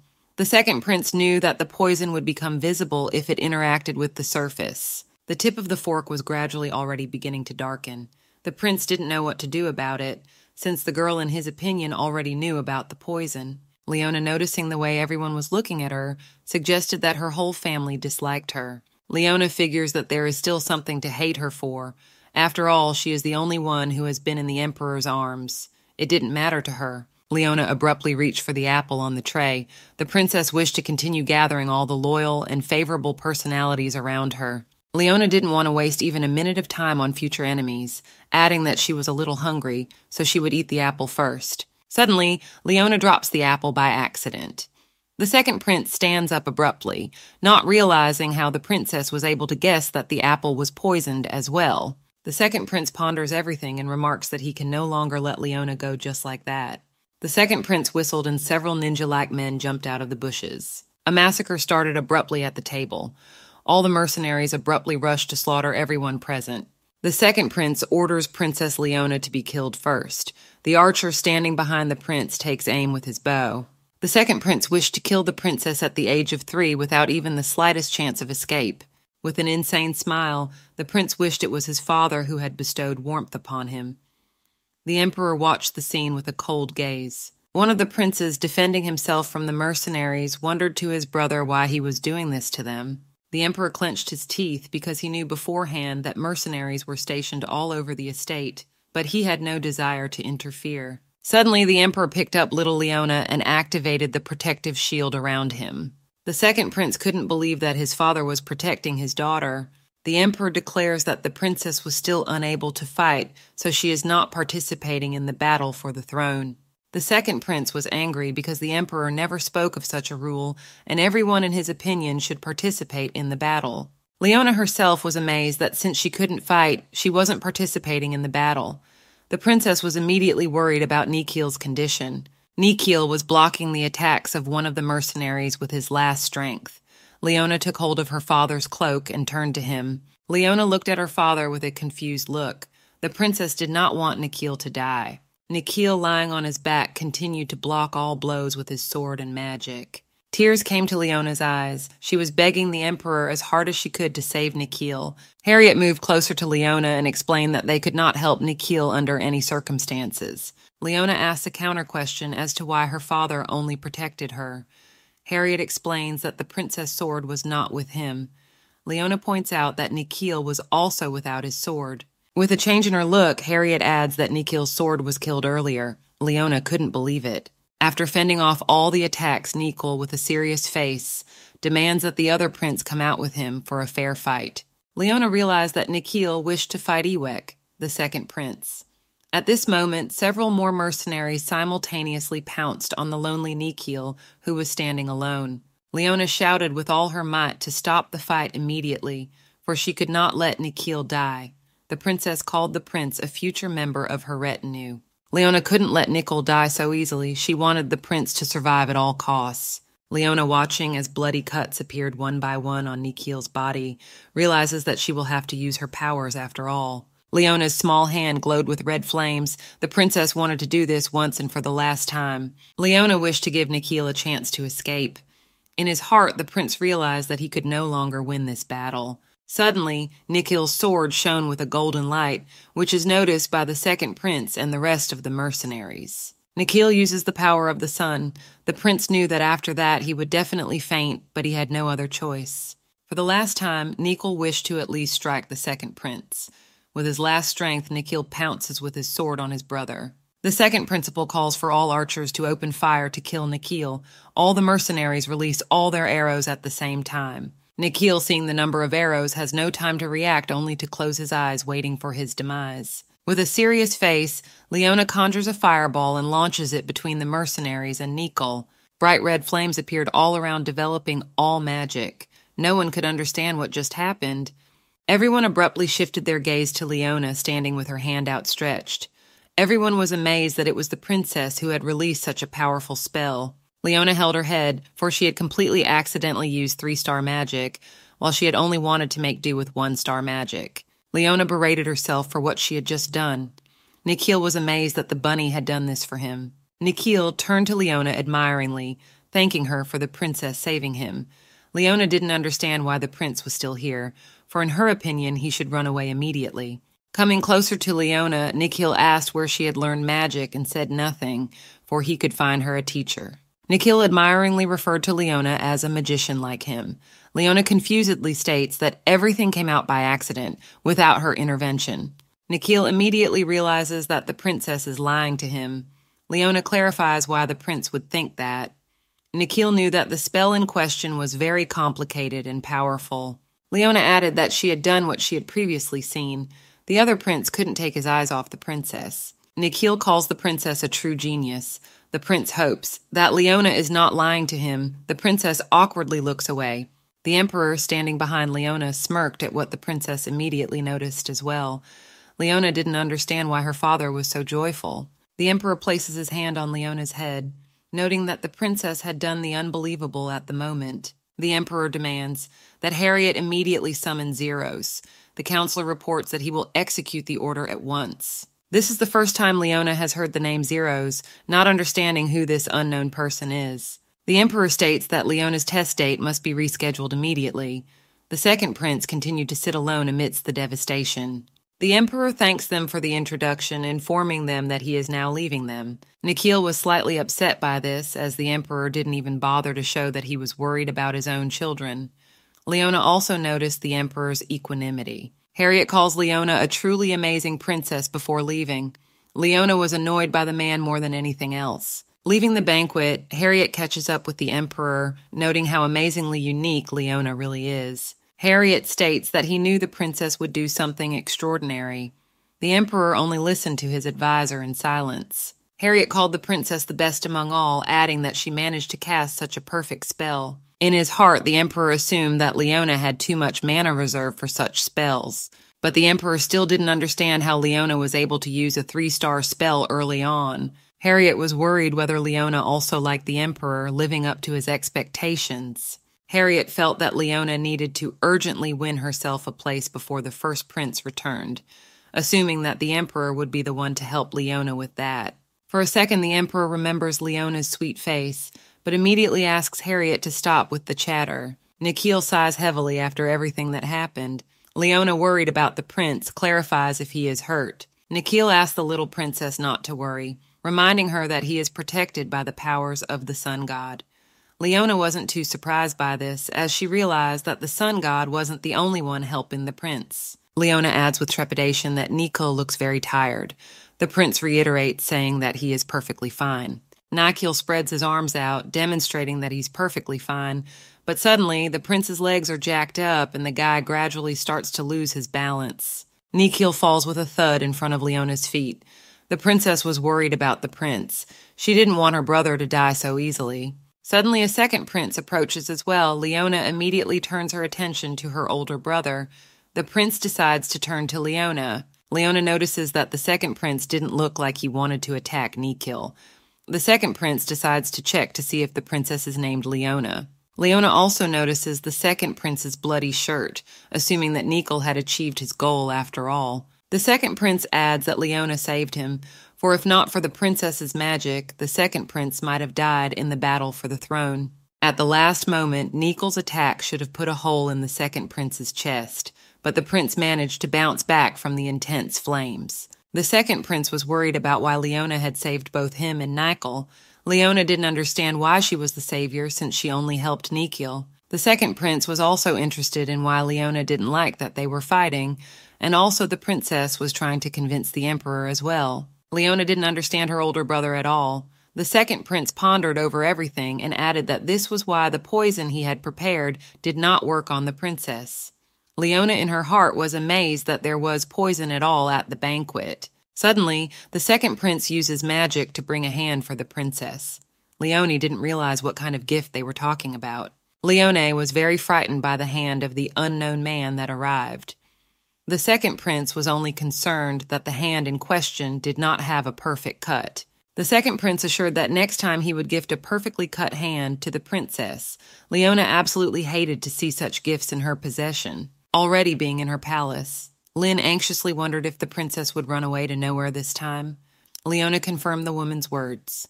Lynn asked the little princess to promise from the bottom of her heart. Leona had no choice and agreed to the woman's request. Leona noticed that Lynn repeated the same thing every day, even though it had already been a week since the second birthday banquet. Leona was really getting tired of it by now, but she was still pleased that Lynn was worried about her and said that she cried as she searched for the princess all over the imperial palace. Leona herself hadn't noticed when she started to believe in people. The princess didn't leave out the second option, which was that the woman wasn't worried about her, but about losing her job if the princess died. Leona knew that maids in the imperial palace were well paid, and maybe Lynn was taking care of the princess because she was afraid of losing such a good job. Suddenly, Lynn beckons the princess over to her. The woman asks if the princess likes hearing the same thing every day. Leona was slightly startled that it was as if Lynn had read her mind. Confused, the princess said that of course not. The woman laughed in response. Lynn killed her hand on Leona's cheek, saying that she loves the little princess very much, more than anyone else in the world. That was why Lynn didn't want anything bad to happen to her princess. The woman wanted the girl to live happily ever after. Lynn heads towards the exit with a smile, saying that she is going to the main palace to get the budget.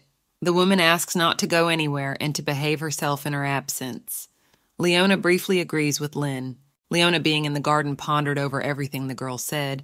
Any way you look at it, the princess realized that Lynn had nothing to love her for. At this moment, while Leona was walking, Cage fell asleep again. Leona was disappointed with people because they always loved her for something.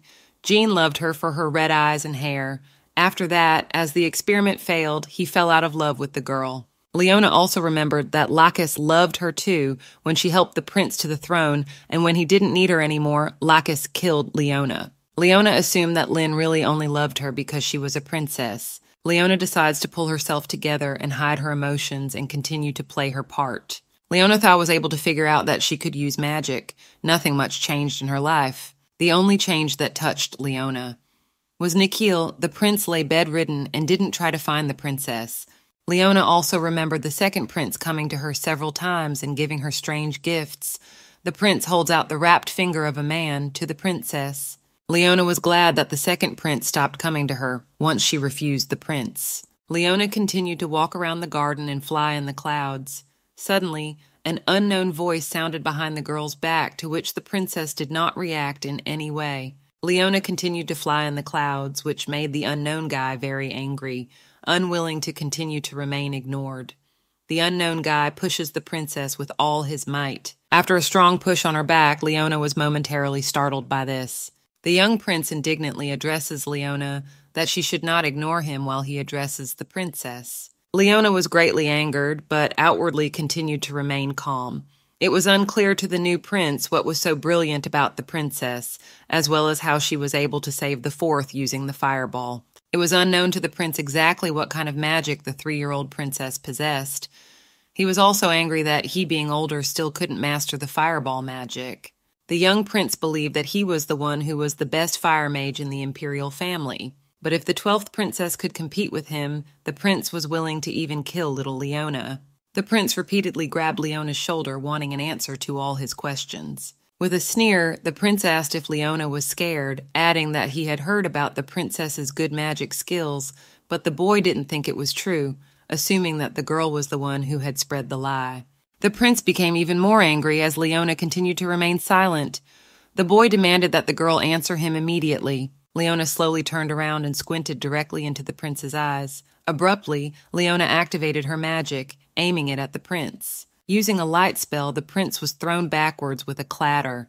Leona couldn't take all the bullying any longer and the fact that the guy dared to hit her. Leona repeatedly shoots magic towards the little prince and after lightly snapping her fingers. Leona demanded that the prince disappear immediately and stop annoying her. The prince was also unwilling to endure all the humiliation by activating his magic. Around the prince's fire shield, the guy planned to give a decent fight to the little princess. The prince said, frying Leona to a crisp. Leona looks at her older brother in bewilderment. The prince was pissed off that Leona didn't even realize what she had just done to him. Leona snaps her fingers again and shoots her mana directly at the prince. The princess sized up the guy who just challenged her without focusing on the girl's powers. Seeing all the prince's magic, Leona felt sorry for the weak boy who was many times weaker than her. The prince was very much frightened by the princess's powerful attacks. Leona mocked the prince by pointing out that he didn't even know about the fire starters. Leona was amazed that a prince with such a pale flame would seriously think to overpower her with such worthless techniques. Leona shows the significant difference in their skills by calling the prince stupid. The princess raises a bright red flame behind her back. The prince in the extreme was confused by what he saw. He couldn't believe Leona could use such complex magic. Leona notices that the prince has wet his pants out of fear. The princess decides to call it a day. Leona immediately stops considering the prince a worthy opponent, so she lets the weak boy go. In reality, the princess had no intention of killing her brother. Suddenly, Leona begins to feel an approaching energy. The prince didn't understand why Leona abruptly put out the fire and put away all her magic techniques. Leona slaps herself on the cheek with all her might, in parallel starting to scream loudly. Leona cried loudly at this. The prince didn't understand what was happening and why the princess abruptly started crying. From behind the bushes of the garden, the emperor comes out. Leona grasped her father's cloak, calling him to her. Leona points her finger at the prince, stating that he slapped her in the face. The emperor listens intently to Leona. Leona even squeezes out a few tears for more effect. The princess asks the emperor to help her deal with her abuser. At this point, the emperor was struggling to understand what exactly happened with Leona and the prince. Leona points out the redness of her cheek, adding that this is where the prince hit her and now it hurts. The emperor didn't understand why the princess was reluctant to reveal her power because if she revealed it, she would rise to the top. Minutes earlier, Harriet is in the emperor's office and suggests that the man meet with the little princess. The emperor continues to fill out documentation. Harriet wonders if the emperor is concerned about how much Leona misses her father. Harriet adds that the emperor should consider that Leona might have wanted her father's embrace and warmth. The emperor mentally repeats about his father's embrace. Returning to reality, the emperor assumed that Leona was pretending to be weak because she wanted his love. The princess didn't understand why the emperor was looking at her for so long. The emperor abruptly takes Leona by the shoulders and lifts her into his arms. Leona was slightly taken aback by this. Leona thought she didn't expect the emperor to do that, but she really liked it. The emperor decides to address the prince now, calling him the Eighth. The prince immediately states that he has done nothing to Leona. The prince begins hesitantly and nervously blaming everything on the little princess. The emperor reminds him that he has ordered that no battles be started without guards present. The man adds that the eighth prince disobeyed his order. The prince, realizing that he should not argue, bows his head before the emperor and asks for forgiveness. Leona, with a frustrated face, asks her father to continue scolding the prince further. The princess wanted the emperor to punish the prince properly. The emperor smirks back at Leona. The man states that the eighth prince should now be confined in his room. The emperor adds that the prince is now not allowed to leave the room for the entire week. The prince tries to object to such a severe punishment. Leona shows her tongue to the cocky prince. The boy realizes that this is much better than the princess threatened him with. The emperor coldly clarifies if the prince is going to disobey his order. The prince lowered his head, not daring to oppose his father again. After the prince went to serve his punishment, the emperor takes Leona with him. The princess thanks her father for his help. The emperor wonders what reason Leona decided to save the fourth prince. To the emperor, it was strange because the entire imperial family can kill each other without pity. The emperor also noticed that the first prince was now in power, and yet, if the prince was injured in battle, he would not be given any help, and the seat would be taken away immediately. The emperor considered this to be only a given. Leona looks at her father and declares that she must protect her men. Leona adds that she is going to build her own army and Nikki is part of that force. This is why Leona protected the young prince. The emperor immediately asks a counter-question as to why Leona has been hiding her powers all this time. The princess clarifies if her father saw everything. The man only waved his head. The emperor didn't understand if there was a reason why Leona couldn't reveal her abilities to others. The princess explains that she is not strong enough to protect her people, and so she has to hide it. It seems to the emperor that the princess doesn't quite understand the meaning of the word protect. Leona thinks it is to keep her people from getting hurt. The emperor continues up to the main palace. Leona wonders where they are going now. The man explains that they are going to the main palace where she is to meet a man. It was unclear to Leona who could be waiting for her in the main palace. The emperor did not want Leona to meet this man for some reason. At this moment, an unknown black-haired man sat on the window and watched as the emperor walked along with Leona. Behind Unknown stood Harriet. He was looking at the man seriously. The counselor knew that this man was the master of the West Tower, Zero Slan. Harriet didn't want his princess to fall in love with Zeroslan and his handsome face. The man was ready to prevent the meeting at that very moment. Harriet realized that if he did, it would be quite difficult to find another mage, for this one could study the full power of Princess Leona. From what Harriet knew, Zeroslan had gone beyond the development of the human body. Suddenly, Zeroslan turns to Harriet and states that the Emperor and Princess are already late. Harriet confusedly agrees with the man, wondering if he is ready to leave them already. With a smirk, the man refuses to leave so soon. At the same moment, the Emperor enters, adding that they have kept Zeroslan waiting. Harriet runs up, greeting the Emperor and Princess Leona. Zeroslan immediately notices the child in the Emperor's arms. This is something the great mage surely could not have expected. The man stands up and slowly approaches the princess, almost up close. Leona is slightly alarmed by this. The Emperor pulls Leona away, coldly asking the question, "What is Zeroslan doing now?" The man laughingly reminds her that the Emperor had previously asked him to study the princess's powers, so he was trying to determine them. With a smile, Zeroslan added that if the princess's talent was good enough to be his apprentice, she could be one of them. Leona wasn't much pleased that he was considering her as his apprentice. The princess clarifies if that will happen even if she doesn't want to. Leona states that she doesn't like it. Harriet, standing behind the princess, supported her, thinking that the girl was doing a great job. Leona thought it was nonsense to become an apprentice to some magician after all her identity could be revealed. Zeroslan recalls that he had not yet said that he would accept the girl as his apprentice. The man still didn't know if the princess met his requirements. Leona asked indignantly why the man thought she might not be qualified enough. Zeroslan chuckled in response, confirming Leona's speculation. The Emperor demanded that the master of the Tower of Magic take a step back. Leona says she doesn't care because she doesn't need any examination, so she won't do anything. Zeroslan gets a big laugh out of this. The man immediately applies his spell, stopping time. The Emperor looked coldly at the Tower Master, but before he could react, he stood in a stupor, as did Harriet. Leona was the only one who understood what had just happened. Leona was amazed that a man could stop time. Zeroslan grinned at the little princess. Leona could move. She wondered what the man was trying to do. Zeroslan adds with a smirk that he has something he would like to ask the princess briefly. Leona was a little startled, not realizing who the man really was. Leona begins to speculate that Zeroslan might have known something. The princess declares that she can't be someone other than Leona. Zeroslan folds his arms and demands that Leona stop lying to him. The princess pretends not to understand why the man sees her as someone other than Leona.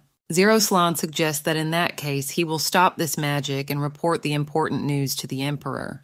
Leona couldn't believe that the man was able to reveal her.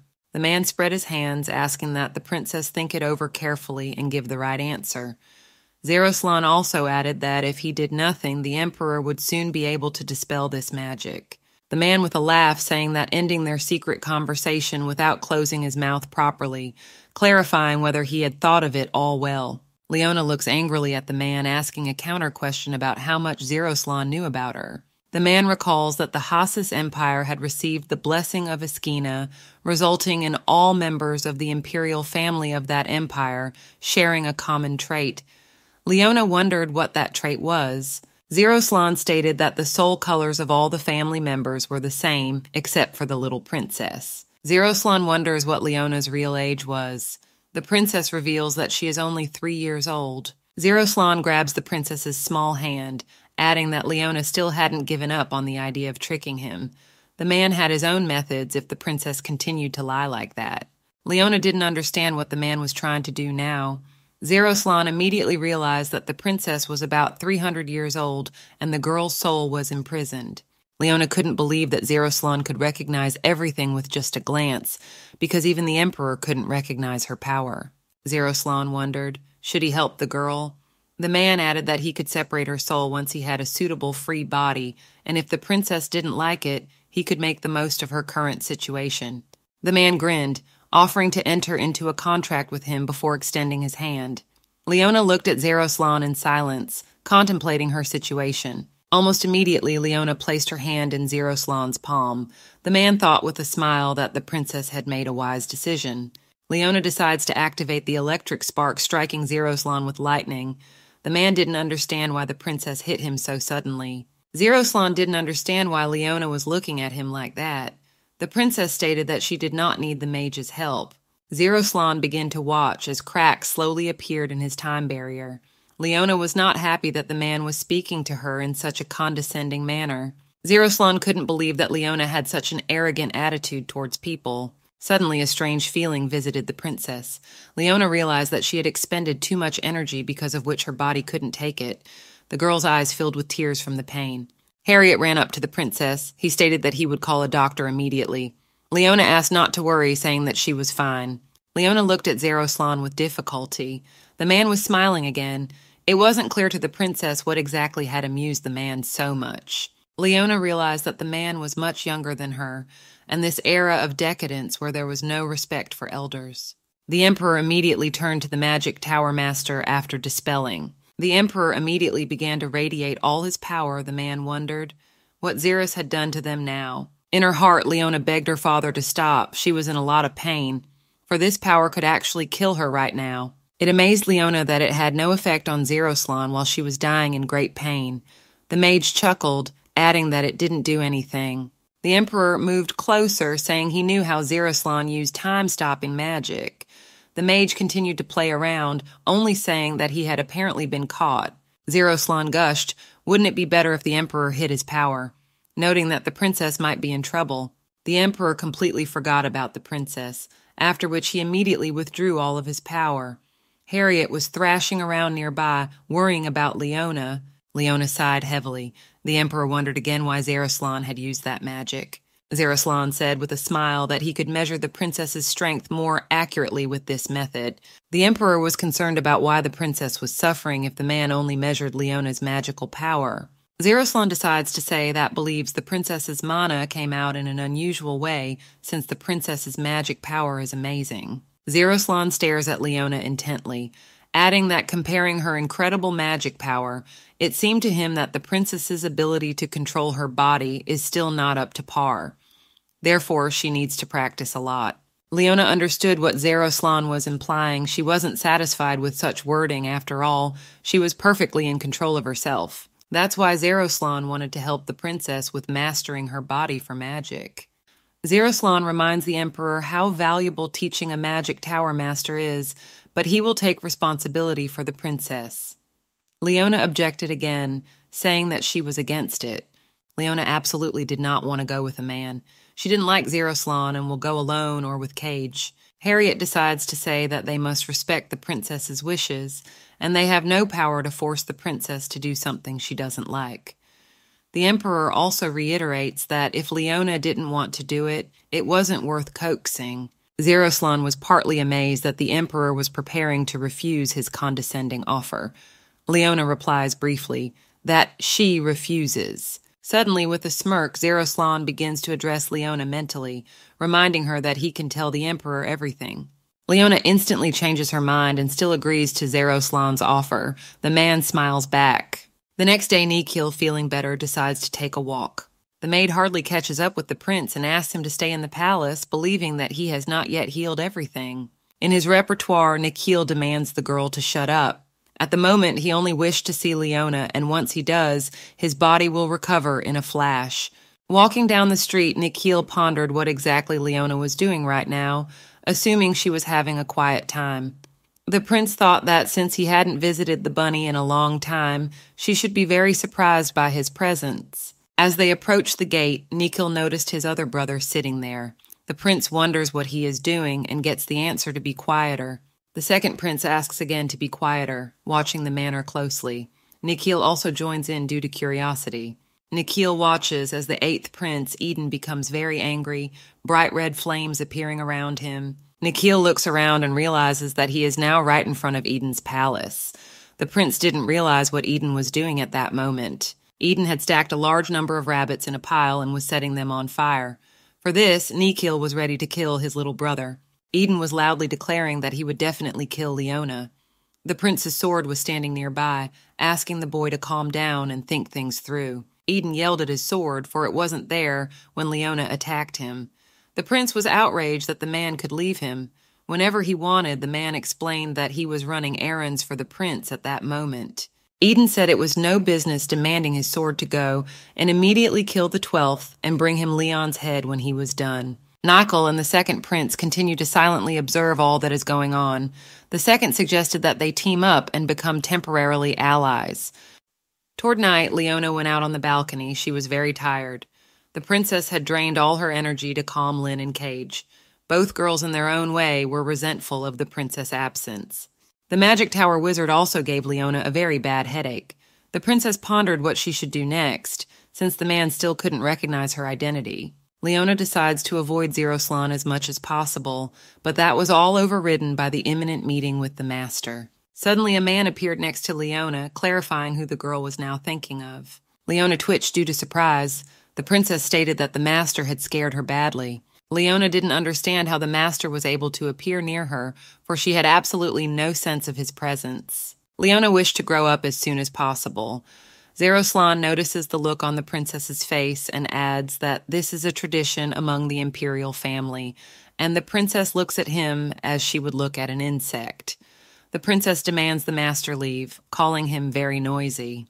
Zeroslan says that the princess is overstepping her bounds and if there is something he is curious about, so he decides to come to the manor and ask Leona. Zeroslan goes back to asking who Leona really was. Leona doesn't understand if the master really thinks she's just going to say that. The man answers with a smile in the negative. Zeroslan decides to keep an eye on Leona while he will be at the princess's side. Zeroslan was slippery. He also adds that it would be glorious for them to be real friends. Leona declares that will never happen, and she will not become friends with a man. Zeroslan takes Leona's hand again, adding that it will be a while before she can find him on her own. The man with a smile asks her to take care of him from now on. Footsteps sound behind Zero's. Cage with his sword walks to meet the one calling the one an intruder. Zeroslan held Leona's hand. Cage saw this as an infringement, then went into battle. The man didn't realize what was happening. Hundreds of swords were fired sporadically toward Zeroslan. The man easily dodged them, pretending that it was difficult for him. The man wonders when Cage was able to attack him so suddenly, adding that if the girl did it one more time, he wouldn't let it slip. It was obvious that Cage and Zeroslan had an old conflict brewing. Leona watched for a second, then loudly asked both of them what they were trying to settle now. Leona thanks Cage for being the girl who reacted quickly and tried to help the princess. Leona also addresses Zero as well. She stated that she doesn't want to be on his show. With a laugh, Zero says that he is not intimidated by words spoken by such a small child. Leona demanded the man shut up as it sounded horrible. The princess offers to get to know her better. Zero calls Leona's words very eloquent. Zero's body slowly began to disappear. The man wanted to play with the princess some more, but apparently Cage hated him, and so he says goodbye to the princess. Leona was only glad that Zero was leaving. The man lastly added that they would meet again next week. Leona felt strange. The man seemed familiar to her already. The princess pondered where previously she might have seen him before. After Zero had gone missing, Cage had immediately run up to little Leona. The girl wondered who the intruder in question was. Leona introduces him as a wizard from the Magic Tower, a man. That trains him. Cage was a little surprised at such news. Leona clarifies if the girl knew about it. Cage explains that she had never heard of the Magic Tower and was never warned. Leona was amazed that even Cage didn't know about such a tower. Cage moved closer, calling Zero crazy. Leona repeatedly clarified that it was accurate that Cage hadn't heard of Zero at all before. Cage suggested that Zero might be strong and even stronger than the king himself.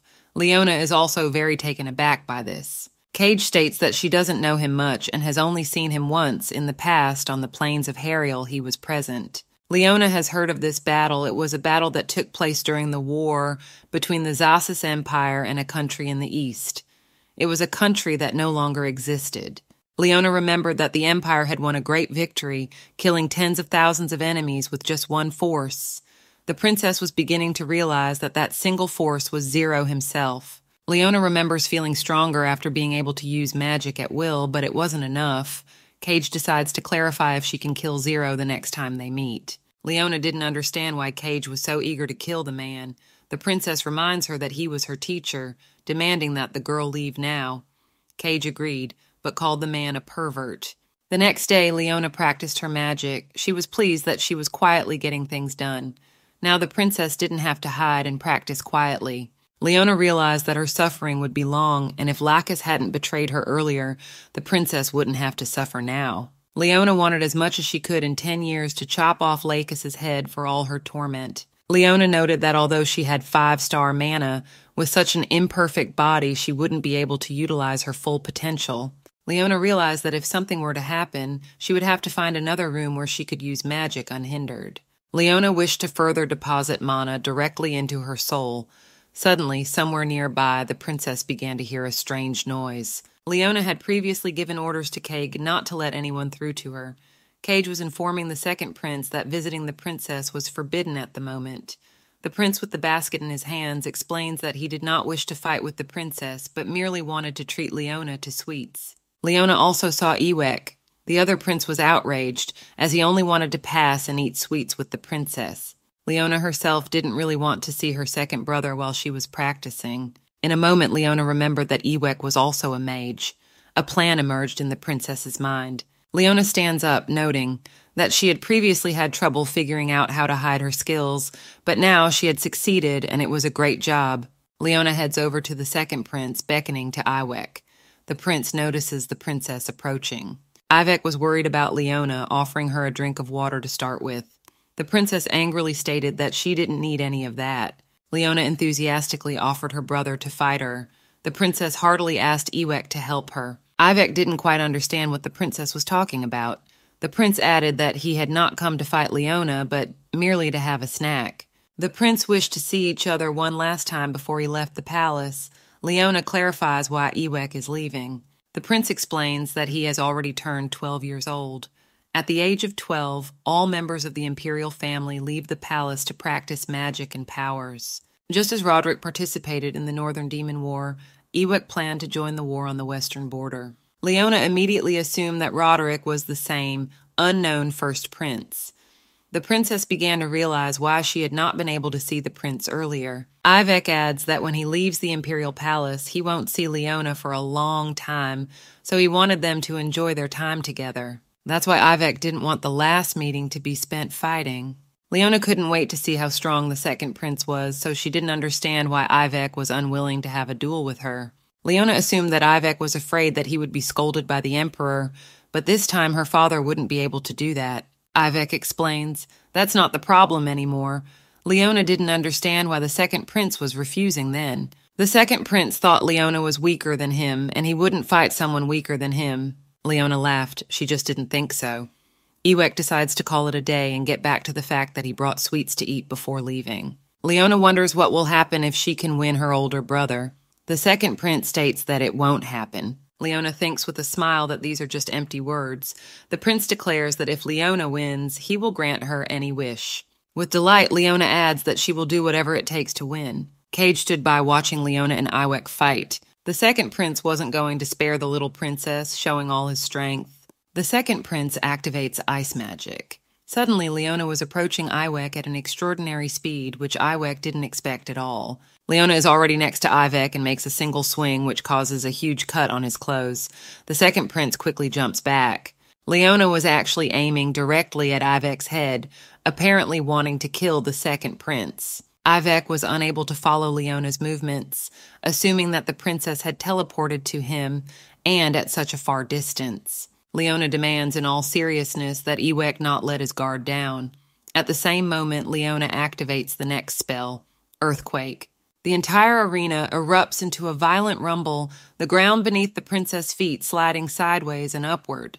The second prince takes a few more steps back and immediately casts a spell, Ice Spears, sending everything towards the princess. The spears were approaching Leona with incredible speed, but this did not embarrass the princess in the slightest. On the contrary, she looked at the second prince quite confidently. Leona once again applying the spell, this time a flash. The field lit up with bright flames, making visibility much worse for the second prince. Leona emerged from the flames. The entire arena was neatly covered in strong flames. The princess decides to use the next spell. Everything that was happening scared Ewek a lot. This was something he definitely couldn't expect. Ewek fends off several fireballs with his defense magic. The second prince noticed that Leona could use spells of all 4 elements. The second prince couldn't believe what was happening, deciding to activate ice fog on the entire battlefield. Only a small patch of ice remained where Leona had previously stood. The prince realized that all he needed to do was freeze the princess's feet. The second prince decides to tie Leona up and then attack intensely. Leona raises a wall of fire without any difficulty.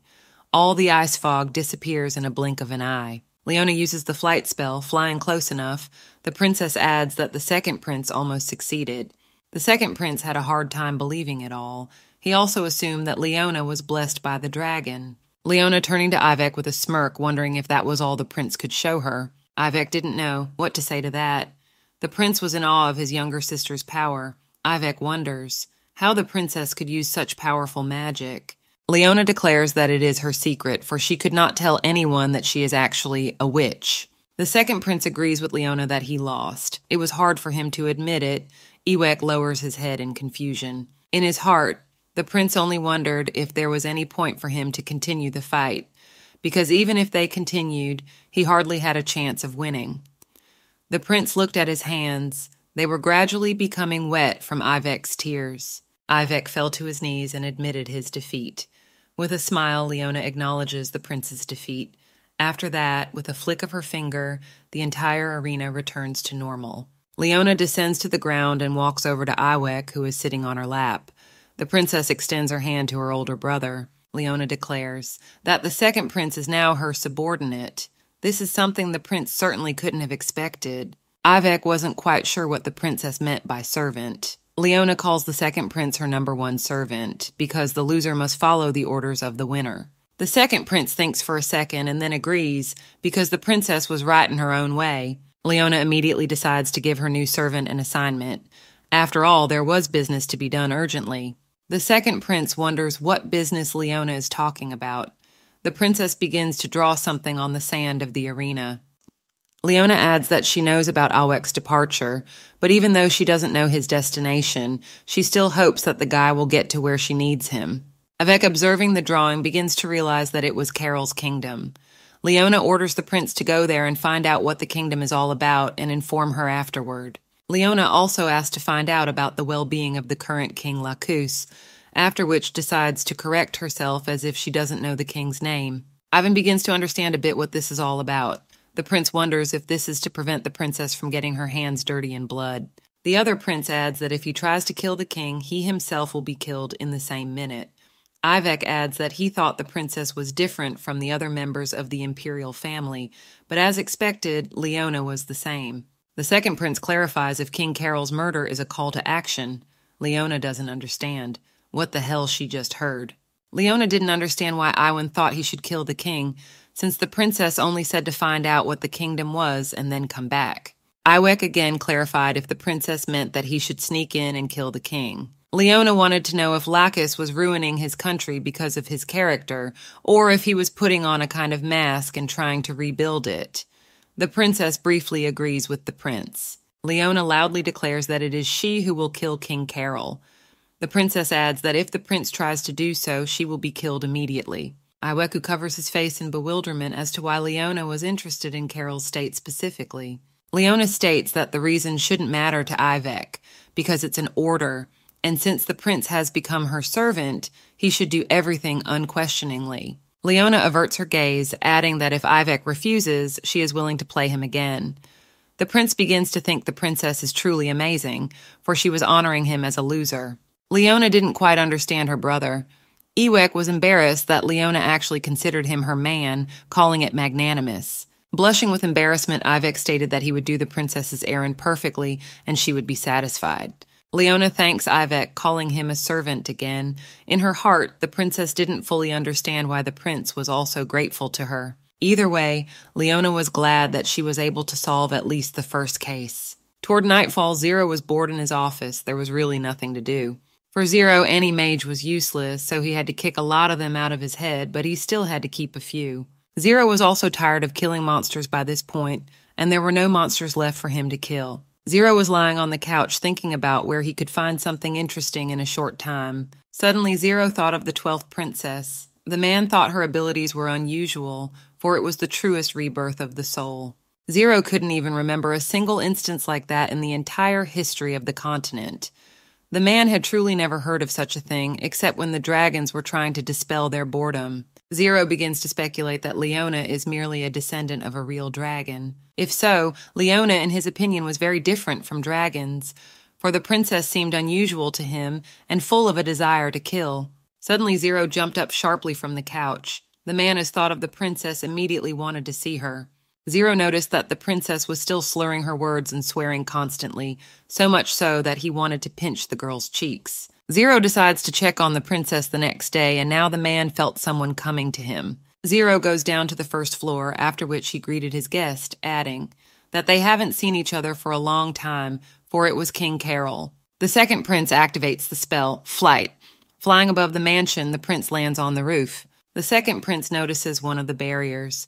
Looking around, the prince realizes that there are a large number of barriers around him, assuming it is the magic of the dead. One by one, Ivek breaks all the barriers. At one point, the prince bursts into Nikel's room. The second prince calls Nikhil's defense pathetically weak, calling his brother stupid. Nikel jumps up from the bed. The prince demands an explanation as to why his brother came to him, also like this. Nikhil also wonders why Leona didn't come, only the other prince. Iwek asks to repeat what Nikhil just said about Leona. Nikhil didn't understand what the prince was saying. Ivek comes closer, stating that to Leona, Nikel is just a member of the imperial family. Nikhil was really pissed off at the second prince. The second prince excitedly adds that he is now Leona's subordinate. The second prince laughs, thinking that Nikhil will now be jealous. The prince was very much angered by the second prince's behavior. There is a loud explosion in the room where Nikel was earlier. At that moment, Leona asks Lynn to allow her to go to the library, adding that Cage will go with her. Lynn smilingly allows the princess with a request that she not forget her promise. Leona agrees with Lynn, the girl asking the little princess to be more careful. Walking down the hallway, decides to clarify why Cage hasn't spoken to her since morning. Leona didn't understand what could have happened, as Cage was avoiding eye contact, answering briefly and looking at the princess strangely. Cage explains in her own manner and with hesitation that she is only the princess' sword, so she will not be greedy. Leona lowered her gaze, saying that she had absolutely no idea what Cage was talking about. Kagi was actually jealous of the second prince's position. The girl also wanted to be the princess's subordinate. Leona clarifies if Cage was jealous of the second prince, the girl silently agrees. Leona asked to stop thinking about it. After all, it is only her servant, and Cage was exactly the protection. Cage is fine with that answer. She even liked it better that she was the princess's protection. Kaidega was slightly embarrassed as she pondered what the princess had said. Leona was tensing up at everything that was going on. Upon reaching the library, Leona takes to paging through the books looking for information. It seemed to the princess as if there was not a single book about the Carol kingdoms in the library. From all the books Leona reviewed, she noticed that the kingdom was called the Land of Criminals. Leona still didn't know how much time had passed since her death. It seemed to the princess that so many books had been written in that time. Leona finds a book with a 32nd edition, which indicated to the princess that she had died 27 years ago. In all the past time in the library, Leona still hasn't found any information about the Carol Kingdom, even though it's been 5 years. Leona really wanted to take over the kingdom with the power of the Empire, and now she can't even find the right information. Leona comes to the opinion that she needs to change her plan immediately. Leona planned to become stronger if things didn't work out for her. The princess also pondered that Lacus might have gotten stronger in the last 5 years, since he was obsessed with collecting mana. Leona didn't believe that Lacus could have become a level 9 mage in 5 years. In order to defeat the king, Leona needed to become as strong as possible. Leona also assumed that she would have to become stronger than when she was a witch. Suddenly, Zero appears behind the princess' back. The man inquired what Leona was reading. Hearing Zero's voice, Leona jumps up hard and instantly falls down the stairs. The man jumps after the princess to help her. Zero takes Leona in his arms, laughing. The princess is indignant that the man scared her badly. Leona demanded that the man let her go immediately. Zero explains that he just picked her up so she wouldn't have time. The man wondered if he should disappear again and return for a second greeting. Leona was greatly angered by Zero's behavior, causing her to use a lasso spell on the man. Leona, with a baleful look, wonders if the man has met the king. Zero didn't understand why the princess had such a reaction. Leona is visited by memories of the past. Lacus, standing over the princess with a smirk, remarks that it was Leona who told him to kill anyone who annoyed him. Since that doomsday, Leona has never once forgotten the scent. Lacus adds that his kingdom should only have one ruler. Even when her heart was pierced through with a steel sword, the girl could still smell the scent. The man laughingly says goodbye to the witch once and for all. Leona could smell the odor emanating from the sword, the smell of treason. Earlier, Leona couldn't get over how lucky she was to meet King Lacus. All these memories were crashing before the girl's eyes. Suddenly, Zero tries to call the princess back. Leona comes to her senses abruptly. Leona begins to think about how to explain herself, but it was also strange for the princess herself that she attacked Zero. Zero covers his mouth and remarks that he didn't know about the princess's hypersensitivity to dog hair. Leona was completely unaware of what the man was talking about. Zero explains that on his way out, he saw a very cute dog and stopped to pet it. Zero clarifies if he should change his clothes right away. Leona points her finger and firmly says, yes, because no one else has ever come to her dressed like that. Sitting down on the book stairs, Leona sneezes loudly. Zero remarks that the princess' sneeze wasn't exactly natural. After that, Leona sneezed a few more times. Zero, realizing the hint, decides to go and change his clothes. Using his magic, Zero changes into a military uniform in the blink of an eye. Leona wonders what kind of magic the man just used. Zero explains that he used polymorphism, which is handy to use when you need to change your appearance. Zero wonders if the princess would like to hear how it is done. Leona remarks that she knew this magic before, since it belonged to dragon magic, even though Zero is human. Leona excitedly asks the man to tell her. After all, the princess wants to try dragon magic too. Zero refuses to tell. Leona angrily calls the man an idiot. Zero decides to take this from the princess as a compliment. Moving closer, Zero wonders what Leona has been trying to find all this time. Zero sees a book dedicated to the kingdom of Carol. Leona decides to see if Zero has traveled to Carol before. Zero says with a smile that he has never been there before and he doesn't like the place, but he knew some people from there. Leona immediately starts asking about these people. Zero becomes curious as to why the princess wanted information about Carol's kingdom so badly. Leona declares that she will find out about the kingdom as she is about to become empress. Zero's question wasn't over. He was wondering why the princess was interested in Carol's kingdom. Leona pretends that she is just curious by asking a counter-question if there is something strange about the kingdom in question. Leona adds that to become such a developed country in such a short time while doing nothing is strange to her. Leona says with a serious face that this strangeness is hiding something and she should find out about it. In fact, these were not empty words from the princess. She really didn't understand how the kingdom had developed in such a short time, a newly developing state that didn't even assert its rights in the international arena. Leona wished to learn soon everything about the kingdom of Carol. Zero begins to pretend to think about it. The princess is very angry because the man never shared his thoughts. Zero asks the princess to wait until he makes his choice.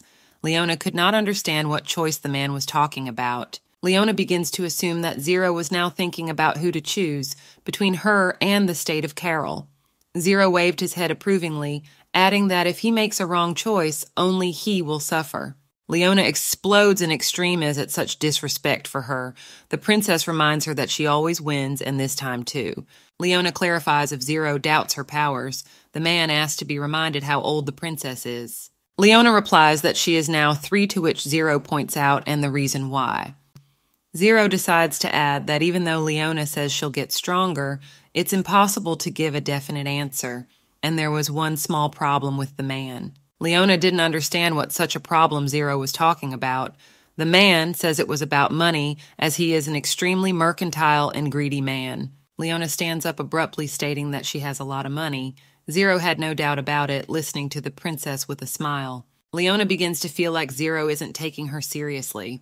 With a snap of her fingers, gold coins sprinkled from the princess's hand, surprising the man slightly. Leona offers to let Zero decide. The man, observing all this money, really thought about it. Suddenly, the man gets up from the stairs and kneels down in front of Leona. The man clarifies if the princess is okay with him being 200 years older. Zero agrees to help Leona diligently. Leona grins at her new subordinate. Leona clarifies if Zero wishes to own all the gold provided. Zero, with a smile, called it a silly question. Leona adds that if Zero swears loyalty to her, all the gold will become men. Zero says with a smile that he is capable of anything, so he swears. Leona was not satisfied with such an oath. Leona asked for a real mage's oath from Zero, adding that the man must swear on all the mana he had. Zero hesitates slightly. The man knew that for mages, mana is his whole life. Zero says that although he lacks a lot of money, for him life was the most precious thing. Leona, looking down at Zero, offers him to double the amount. The man laughs. Now he was satisfied with the price. Leona points her finger at Zero. The princess demands that the man listen to her carefully, for she was not going to repeat herself a second time. Leona immediately tells the rules. First, the princess immediately forbids to tell all the secrets related to Leona, as well as to tell that the princess had another soul in her body. Zero agrees to the condition. Leona passes to the second rule, namely Zero must not show himself to her eyes until she becomes empress, but if the princess herself calls for a man, he must come immediately. Zero, in his repertoire, immediately translates into a joke. Leona decides to immediately tell about the last rule, that from now on, the man must keep in touch with Carol. Zero assumes that he must now fulfill the role of the princess's spy. With a serious face, Leona confirms the man's words, adding that he must observe only 3 points, no more. Zero was surprised that Leona voiced only 3 rules. It seemed to the princess that it would be enough. Zero agrees to all the terms, noting that he thought, other than the princess, no one would use the master of the Tower of Magic as a spy. Leona agrees to add some more gold. Zero, with a smile, agrees to only be Leona's spy, no exceptions. It seemed to Zero that Leona began to look at him with some contempt. The man also decides to clarify to what term their vow was valid until. Leona decides to make the term until her majority. Zero clarifies until her 18th birthday. The princess nods approvingly to that. Zero thought with a smile that Leona would actually keep it for the rest of her life. Leona didn't understand why she would keep such an annoying man for her whole life. After all, she has enough trouble without him. Zero agrees to all the demands. A magical contract begins to take place between Leona and Zero. Leona had previously made such a contract with Lakis, albeit foolishly. Leona looks at the seal of her hand, calling it beautiful. Zero, looking at the princess, notes that the princess looks a lot like a child at times like this. Leona then immediately demands that Zero tell her what is going on in the kingdom of Carol. Zero decides to tell everything in order, namely what the kingdom's plans are right now. The man immediately assured that it would not affect the empire in any way. Carol was planning to launch an offensive to the north. Leona knew that the empire was in the east, and it really had nothing to do with them, which meant she didn't have to worry. Suddenly, Leona had an epiphany, for there was a mountain range to the north. Zero confirmed the princess's words, for it was the witch's mountain range. Leona realized that in the north were her mountains and also all her treasures. Leona sharply states that this could be very horrible, for the mountain range was the location of a horrible witch. Zero decides to tell her that previously there was indeed a witch living there, but that she is now dead. Leona wonders how Zero could have known this. The man's face changed slightly, adding that it was hard not to know about it because King Carol had been talking about it for a long time. Leona wished with all her heart to take revenge on Lakis. The princess wished to become empress and take revenge on the man. Zero didn't understand why the princess was so hostile towards Carol. With a smile, Leona noticed that Zero had already taken an oath that could not be undone. Leona, taking 1 coin, began to playfully walk down the stairs. The princess notes that the man has already sworn his word to her. Leona wondered what would happen if she said it wasn't all her money. Zero didn't understand what the princess was talking about. The girl flips a coin to everyone, saying that all that money belonged to Eskin. Leona speculated that Eskin would kill Zero if he spent all of his money. Leona asked the man not to worry, offering to give the man a monthly salary of about 10 gold pieces. Zero realizes he's been tricked. The man asks to talk things over now. Leona mockingly says goodbye to the man. After all, Zero himself had spoken of discretion. The next day, Leona walks down the hallway yawning. Leona sways from side to side and says that she is very sleepy, asking if she can get some sleep during the day.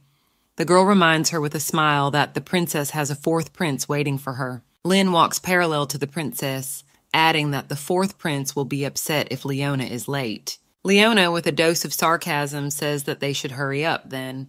Lynn asks the princess to always be so kind. Walking down the hallway, Leona observes the somber energy throughout the palace. Leona liked that the flow of mana she could feel perfectly.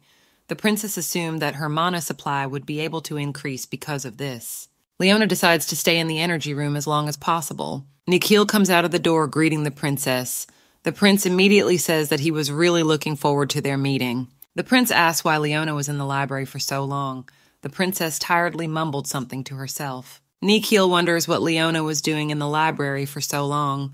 The princess replies dryly that she was just reading books. Thinking back to her meeting with Zero, Leona couldn't be pleased that she was able to see the man off with a contract. Much to Nikhil's surprise, the prince interjects that Leona already knows how to read books. Lynn proudly states that the princess already knew all the letters.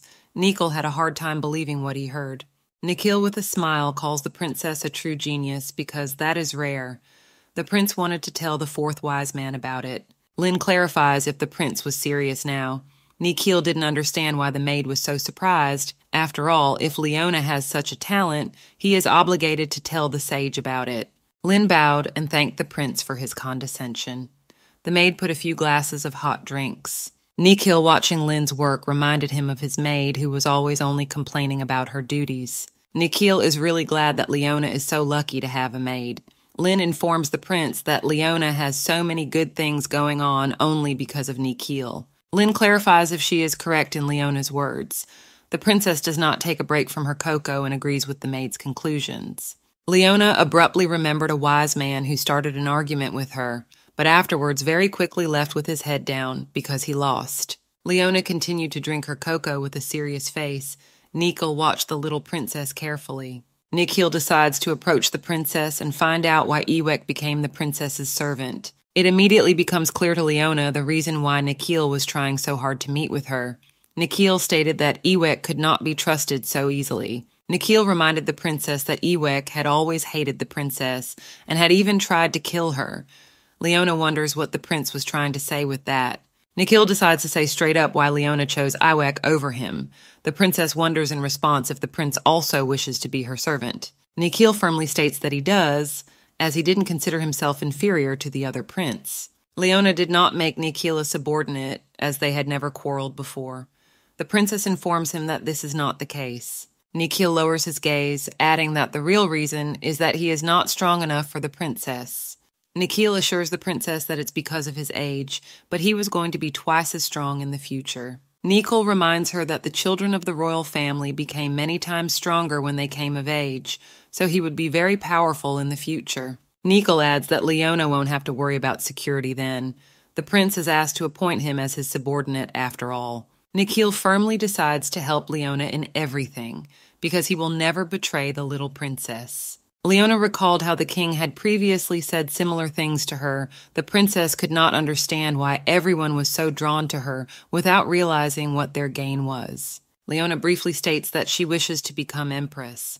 Nikhil loudly declares that he also wishes to become emperor. Nikhil swears that would not be the reason he would give Leona. Nikhil didn't really know what would happen in the future, but right now the prince wanted to be the princess' protector. Once again, Nikhil asks Leona to appoint him as her acolyte. The princess ponders the offer. Leona gets up from the couch, agreeing with the decision to take the prince, but not the role of a servant. Before she could finish speaking, Nikhil abruptly ran up and hugged his little sister. The prince laughed loudly. Nikhil was very happy that he was important to the princess, even more so than Ewek. Leona strokes Nikhil's head, wondering what else he would like to ask for. Nikhil asks for more strokes on his head, because if others find out, they will be jealous. Leona decides to agree to pet the prince. The princess thought the guys were very strange because of this. Zero was in the library at this point. Flipping a coin, the man was still amazed that he fell for such a childish trick. Zero walks down the hall. The man was even confused about how exactly they were making the magic oath. Zero was worried about his reputation, for if the other mages found out about it, they would immediately be laughed at. Zero looked at the countless amounts of gold, noting that it was money that was his enemy, which made no sense at all, for he couldn't even spend it anywhere. Zero looked at the gold coin, noting it was strange that Eskin had the coins. After all, he had been in hiding for 30 years. Then how could the 12th be able to do this? Zero continued to analyze, adding that it was in Leona's past life that she could have met a dragon. Harriet appears behind Zero, the man thinks to himself as he acts like he is at home in the palace. Zero stops abruptly and wonders with a smirk, is there a problem with that? Harriet adds that whatever it is, the master of the Tower of Magic is friends with the imperial family. The man can't come to the palace and leave whenever he wants. Harriet finds this unacceptable. Zero decides to ask a counter-question if the counselor doesn't like him coming to the palace. Zero adds that it's not because of the fact that he got to interact one-on-one with the 12th princess.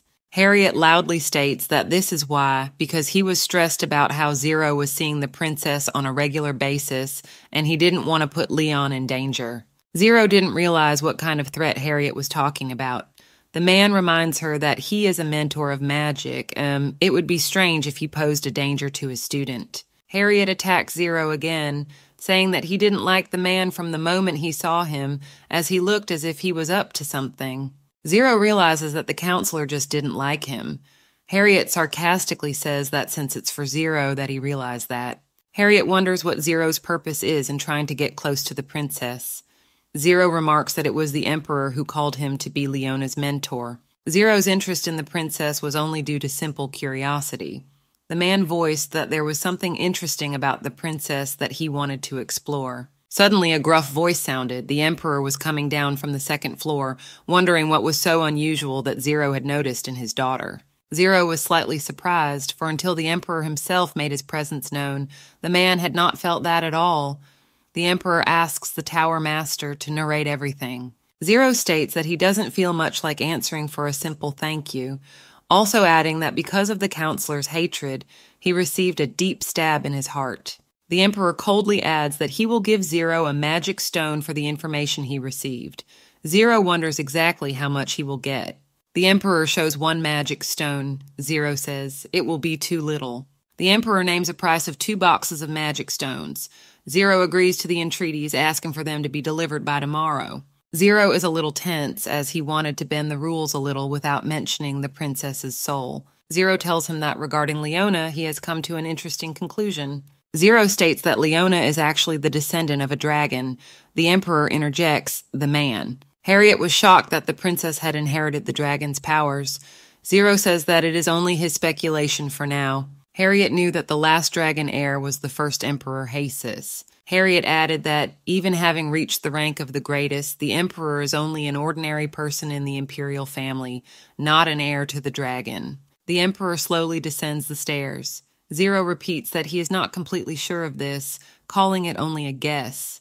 Zero has observed that if it wasn't, the mana in her body interacted differently. Zero also noted that although the princess's soul still didn't know, she was the first 3-year-old on the continent to possess level 5 mana. Harriet suggests that the Emperor call a priest and test Zero's hunch. It seems strange to the Emperor that Zero would tell such important information so easily.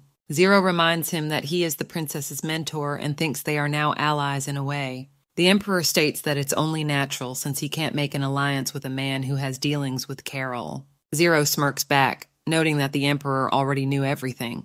The man explains that he only needed money, nothing more. The Emperor decides to state that although Zero had dealings with Carel, the man had never once done anything that would harm his empire. Harriet stands stunned beside him. The Emperor coldly adds that if the Tower Master did anything to the Empire, he wouldn't be alive anymore. Zero calls the Emperor a cruel man with a smile. The Emperor wonders why the man keeps doing this. The Emperor reminds him that Zero's brother is already dead and he will never be able to meet him. Suddenly, Zero points all of his magical blades towards the Emperor, thinking that the man should shut his mouth immediately. Zero reminds him what might happen if he starts fighting the Emperor at full strength. The Emperor is interested in such confidence, the man suggests they try fighting together sometime. Harriet covers herself with a plaid and apologizes for intruding, but notices that the library has begun to slowly deteriorate. Zero and the Emperor squinted at the man without saying anything. Harriet didn't want the library to crumble, after all. It was the princess's favorite place, and it would be sad if it got ruined. Zero stops, wondering since he had nothing to do with it, then he is not responsible for it. Harriet asks to just leave it alone. The Emperor states that he will keep a close eye on Zero, and if he suddenly does something, he will pay very badly. Zero says with a smile that he will try not to let that happen, though he doesn't guarantee it. The Emperor leaves the library, only adding lastly that the Emperor wanted to kill the man then. Zero silently looks at the man, saying similarly. Zero doesn't have time to say anything before the Emperor has already left the library. The man calls the Emperor a coward. Zero continues to yell after the Emperor for a while longer, also reminding him that he is still the princess's mentor. At the same moment in another part of the castle, the 8th prince knocks over a teacup with a teapot, stating that it was too hot for him. The maid didn't know what to do in such a case. The 8th angrily asks how he can drink such a thing. Frightened, the maid tries to apologize to the 8th prince, after which she bows her head. The prince declares that there is no need to apologize, but to do the right thing from the beginning. The guy was already in an extreme aggressive mood. The prince orders his sword to punish the maid severely and kick her out of the palace. The girl tries to say something to the prince. The maid, with tears in her eyes, explains that she is sorry and this is the last time this will happen. The prince also orders the girl's tongue to be cut out because she was really pissing him off. After this, the sword leads the maid out of the 8th's room. Out of anger, the 8th prince knocks over his desk, calling everyone in the empire useless. The 8th prince couldn't stand the 12th princess, noting that she couldn't be attacked without his sword. The 8th was unwilling to let such humiliation go unchecked. The prince wished to take revenge on the 12th. On approaching the 12th, someone from afar calls the 8th a real fool. The 8th turns to the unknown person, who remarks that apparently the prince's head is just jewelry. Ivek and Nikhil pointed their magic shields at the 8th, calling him completely fearless. After that, the bandages appeared on the 8th's arms. The princes were all over 8th's hands. The guy was really insulted after all. Hands are the most precious thing a mage has. The 8th was calling everyone around him lowlifes. It was incomprehensible to him why everyone was revolving around 1/12. At that moment, the sword of the 8th enters with the news that the prince had received one letter. The prince asked that the letter be given to him immediately. The 8th was slightly mocked by what was written in the letter. The guy from that moment on decides to deal once and for all with the insolent men who didn't know their place. At this moment, the first prince stood in his room and looked at the starry sky. The prince was glad that he had returned after such a long time. The return the first prince thought was long-awaited and interesting. At the same moment, somewhere beyond the high mountains and impenetrable forests, deep in a cave, Eskin woke up. Raising his head, the dragon looked around. Leona was already lying in her crib, yawning heavily Lynn, as she was always nearby. Leona did not understand why she could be so tired. Suddenly, the princess remembered that it was probably because she had used up the rare power of Yeskin. To top it all off, Zero said that he would trick the head of Matabe, which made the princess very interested. Leona was too tired for all the talking and chose to close her eyes immediately. Lynn sat down next to her, noting how much the princess was trying and getting very tired. The girl added that Cage would bring them firewood soon. Leona only turned on her side at that moment. Leona opened her eyes and asked Lynn when she would finally grow up and become stronger than she was now. Lynn is in her repertoire and with a smile asked the princess to eat well and get more sleep, and then she will definitely grow up. Lynn also adds that she was very worried that the princess would get hurt in the heritage battle. Leona asked the maid not to worry about her. Lynn remembers with a smile that many people of the imperial family now love the girl. Lynn praises the princess for her courage, calling her a very strong girl. In fact, Leona was also very worried, but she tried not to show it. Leona thought back to the emperor because most of the members of the imperial family really liked her, but she also hadn't been able to meet all of them yet. Not knowing what the 6th princess and the 1st prince were, Lynn asked Leona to calm down, because if she's worried that something bad might happen, she's sorry to trust people who can protect her. Leona begins to think over the words the maid said. The princess rises from her pillow, wondering who Lynn meant. Suddenly, someone jumped sharply towards Leona's bed, Lynn managing to react at the last moment. Leona assumed that it could have been an assassin, not understanding why exactly now when she had no mana decided to attack. Leona could only close her eyes tightly. Blood splattered across the expensive carpet next to the bed. Leona opened her eyes in fright, the princess observing Lynn standing there with her blade. Lynn stood at the window with 2 blades. Next to her lay an unknown mercenary completely bloodied. Lynn wonders with a smile if the princess is all right. The maid notices that she had soiled her entire dress. Leona couldn't believe what she saw. Lynn, as if nothing happened, wonders if the princess wished to ask her something. Leona confusedly says that it doesn't matter much, calling Lynn really strong. The girl thanks the princess for the compliment. In her heart, Leona didn't realize what was really wrong with all the people of the imperial family. Leona found it strange that her nanny could have such a high level of skill. The mercenary lay there with no signs of life. The next morning, Lynn led the little princess down the corridor. Leona looked at Lynn in embarrassment. The girl smilingly wondered if the princess wanted to ask her something. Leona awkwardly wonders where the maid is actually from. Lynn clarifies if the princess wishes to know about her origins and where she got her swords from. The princess lowered her head and confirmed it. Lynn was amused by the cute expression on Leona's face when she was embarrassed. The girl adds that there's nothing wrong with that since she's from Cerruchio. Leona had heard of Cerruchio earlier, assuming that Lynn was talking about Aslan's special forces. The girl was amazed that the little princess had heard of them before. Leona couldn't be unaware of this group as the witch had fought them previously. The battle with Cerruchio was inevitable. Lacus asked Leona to listen to him carefully. The king was suggesting that they attack the principality immediately to further expand their territories. The witch asked not to say such nonsense, adding that Lacus should be proud to have ascended to the throne. The witch removes her hand, reminding her how powerful Aslan was in those days. The witch didn't understand how wars could be started when Carol was barely standing on his feet, believing there was no point. About the principality, the witch calmly decides to give it away, with a request to take care of it. At that point, the witch was really against everything, but Lacus strongly insisted on his own. Lacus started the war without listening to the witch. Unwilling to stand by and wait for the king to die, the witch once again stood up for him. Back in reality, the princess wonders why Lynn was in the Empire. Lynn reveals that she is an attendant of the Empress, Leona's mother. Lynn adds that the Aslan Republic was forced to sign a peace treaty with the Empire to keep it safe from the Carol. In exchange for the peace treaty, Espera went to the Empire. Espera was the only princess of the Principality of Aslan. Leona didn't know about such details of her family. Lynn considered it unimportant, noting that at least the Principality's power was sufficient. The wizard in the vanguard of the Carol Kingdom was too powerful for them. The girl observed that as long as that wizard was there, the Kaler Kingdom couldn't be defeated. Lynn's face changed when she said that the wizard was gone in time. Leona realized that it was possible if she hadn't sided with Lacus back then.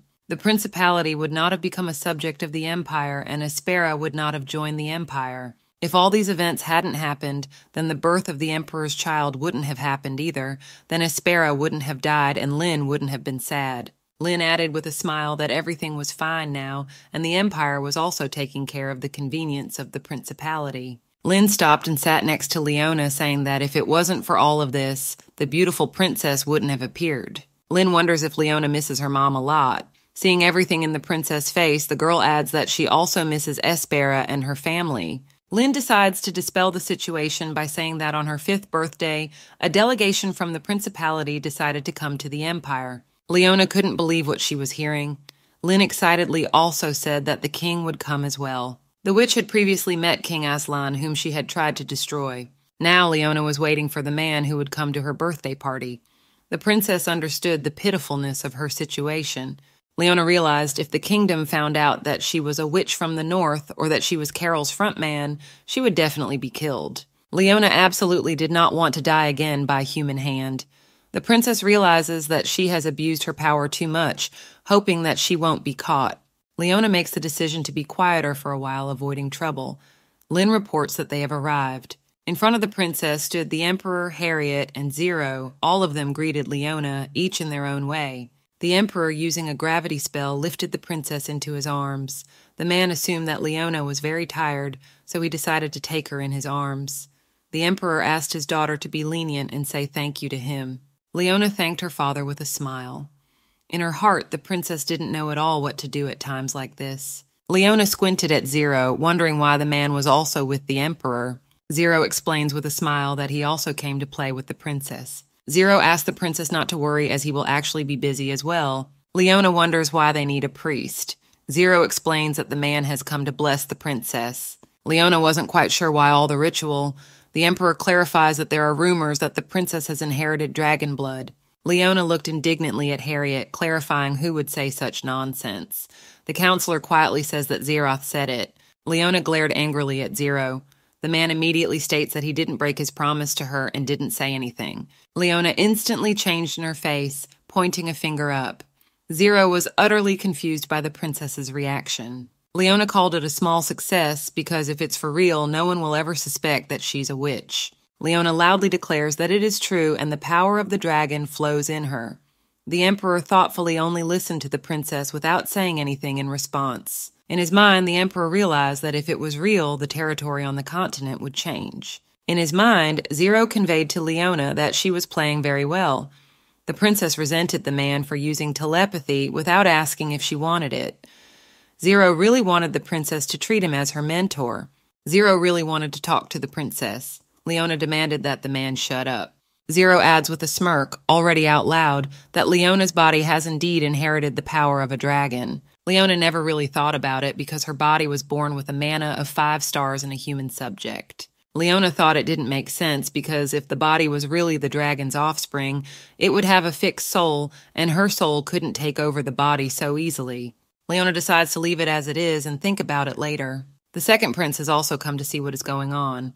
Leona immediately turns her attention to the running Ewek. At the sight of the Emperor, the second prince bows and thanks his father for seeing him off. The prince wished to take care of getting results. The Emperor listened to his son in silence, which made Leona a little tense. Leona decides to tell the Emperor to say something to his son, for example, wishing him a good journey. All the subordinates turn sharply pale at what they hear. Leona adds that when a person is going somewhere, this is the way to speak. Lynn, bowing her head, immediately tries to apologize for the princess's behavior. Leona wonders why her father never said those words. The man listens to everything and decides to wish his son well. The second prince was actually very pleased.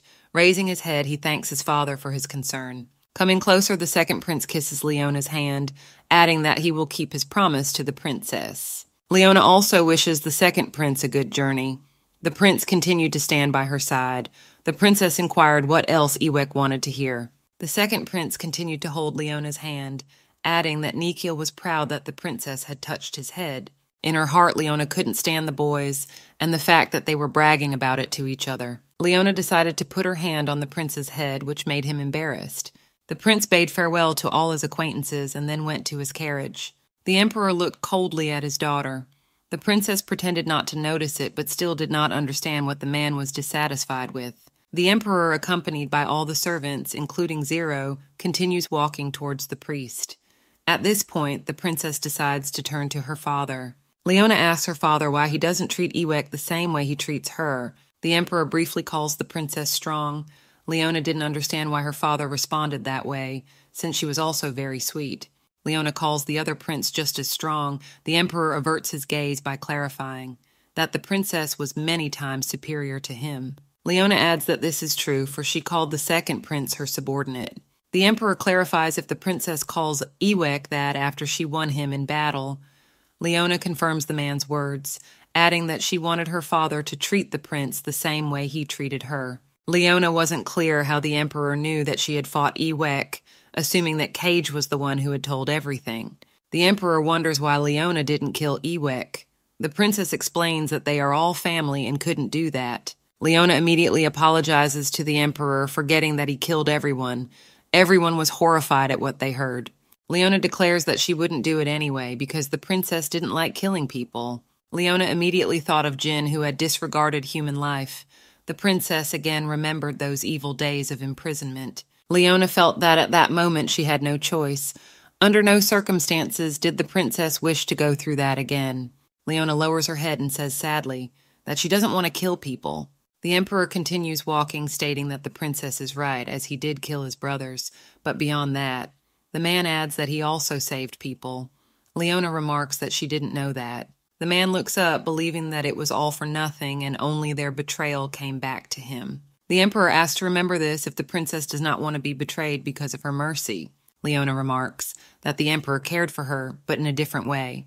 The princess decides to object. Leona says that Ewek may betray her too, but she won't be kind to him if the prince betrays her.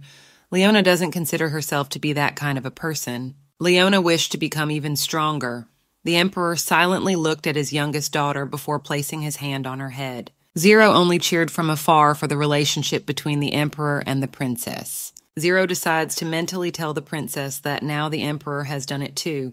Leona adds that the Emperor used to hug her. Zero smiled back. Leona reminds the man not to use telepathy or he will die. Zero remarks that they are almost there, but he should leave the princess. Leona was surprised that Zero was actually leaving.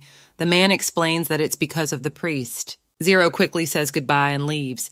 Leona didn't understand what the rush was about. Harriet abruptly approaches and explains that it was all because of the priest, as the man didn't like the head of the magic tower. Leona agrees to go in to see the priest. The man along with Cage were in the room waiting for the princess. Cage greets the princess.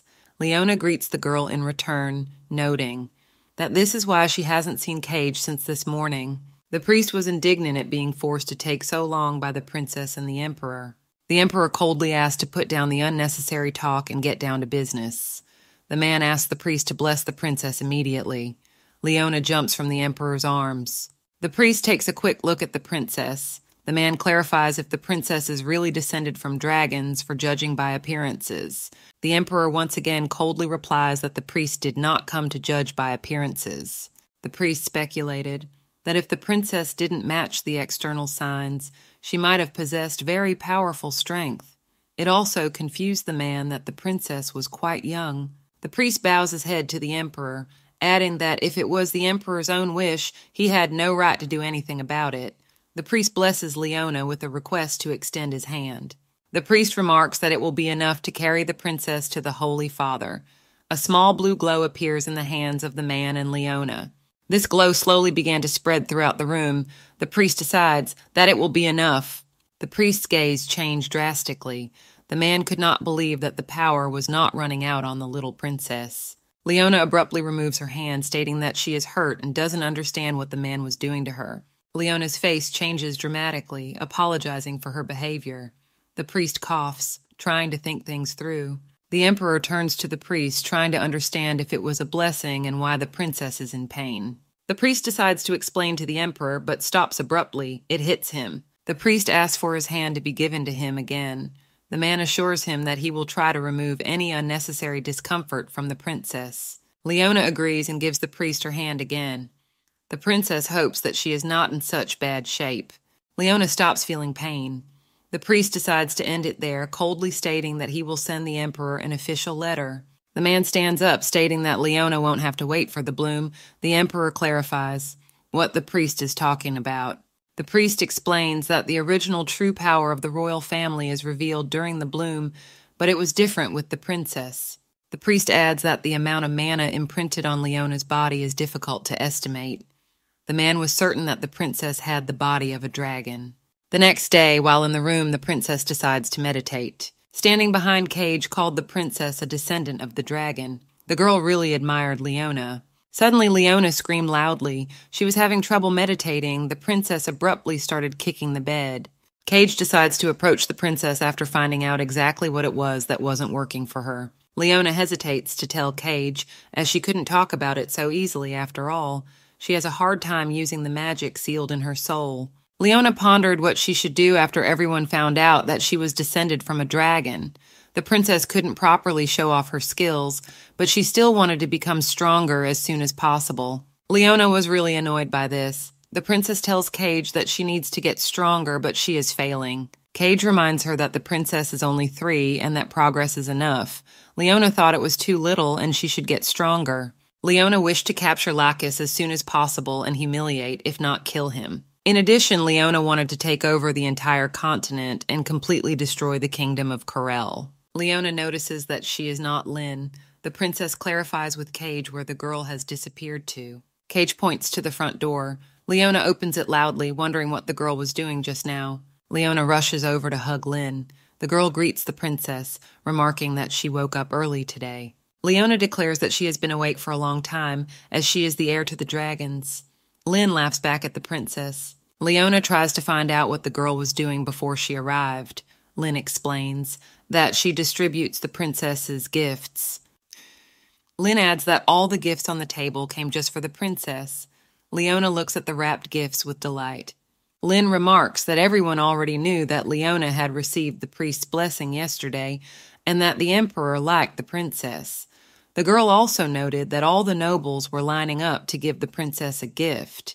Leona was offended, calling all the gifts a bribe. Lynn didn't understand where the princess saw a bribe.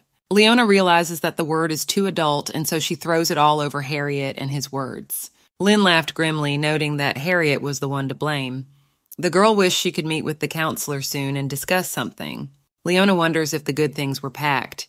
Lynn says she doesn't know since she hasn't opened them yet. The girl doesn't think anyone could have brought a bad gift.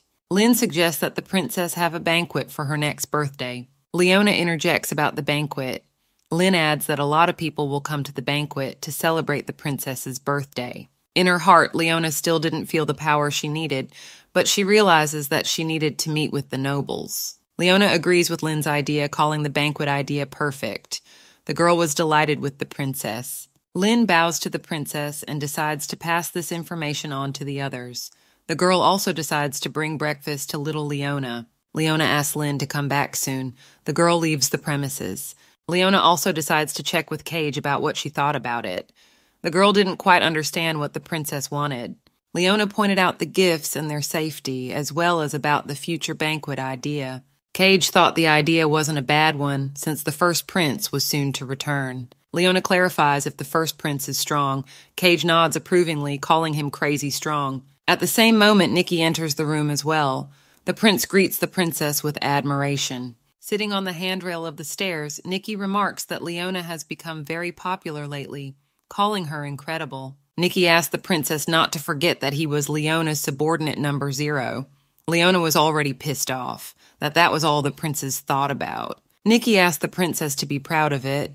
The prince added that he was thinking of hanging a flag in honor of being Leona's subordinate.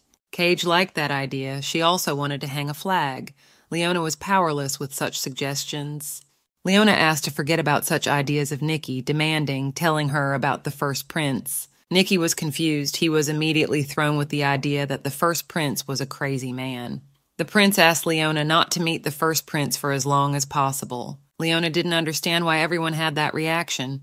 The prince added that the first didn't spare people who were weaker than him. Nikki recalled how the first had beaten him very badly once, and back then, the prince was truly on the verge of death. Leona was a stranger to that. Nikki remarked that he didn't realize whether the first one wanted to kill him or not because it was like a game of cat and mouse. Nikki really hated the first prince. Leona was beginning to realize that the first prince was a really bad person. Leona was furious that the first once beat up Nikki. The princess didn't want to let anyone bully the prince, for she was the only one who could do it. Leona abruptly jumps up and points her finger at Nikki. The princess was determined to make the prince stronger so that he could overpower the former. Leona, along with Nikki, goes outside. The prince tries to see if he looks good. Unable to stand it, Leona yells at Nikki to stop already. The princess reminds him that it might make a stronger prince. Leona points her finger at the prince, demanding that he look forward to it. Nikki wasn't exactly eager for it. Leona's hands are immediately down. The prince tries to explain that the former is very strong. After all, he was the son of the younger grandfather. Leona interjects if all of the first one's strength was just because he was the son of the younger grandfather. The princess didn't realize who she was talking about. Nikki tells her that the Holy Father is now the younger grandfather. Leona didn't understand if the Holy Father was more powerful than the Emperor himself because Nikki was the Emperor's son. It was hard for Nikki to admit that, but he accepts it. It was hard for the prince to admit that the former was indeed stronger than him. Nikki added that the first prince's strength was different from that of the other imperial families, but he wasn't sure about that statement. Leona picked up on the fact that Nikki was unsure about it, suggesting then that they take a walk around the palace until he gained confidence in it. Leona channeled the magic and activated the spell. Nikki fearfully started to run away, asking not to be touched. This is not the first time the princess has seen this, as he has done it every time. Leona begins to realize that Nikki won't do anything until she does. Leona began to meditate again. The princess wanted to put in more effort and then mine the soul mana. While the princess was safe, she decides to completely immerse herself in her thoughts. Leona begins to feel the core of her soul. The princess takes a moment to notice that the whole thing could definitely be called the Sea of Red. Leona recalls the dragon wondering if the witch was willing to challenge the Red Sea by calling the girl tactless. Leona didn't see any difference in it after all. The Red Sea or Zhonghe didn't matter to her. The most important thing was to win. But in the end, Leona never managed to win that battle. Leona didn't realize what kind of power she had. The princess approaches the red sphere and takes her hand. Suddenly, an unknown force pierces the princess's shoulder.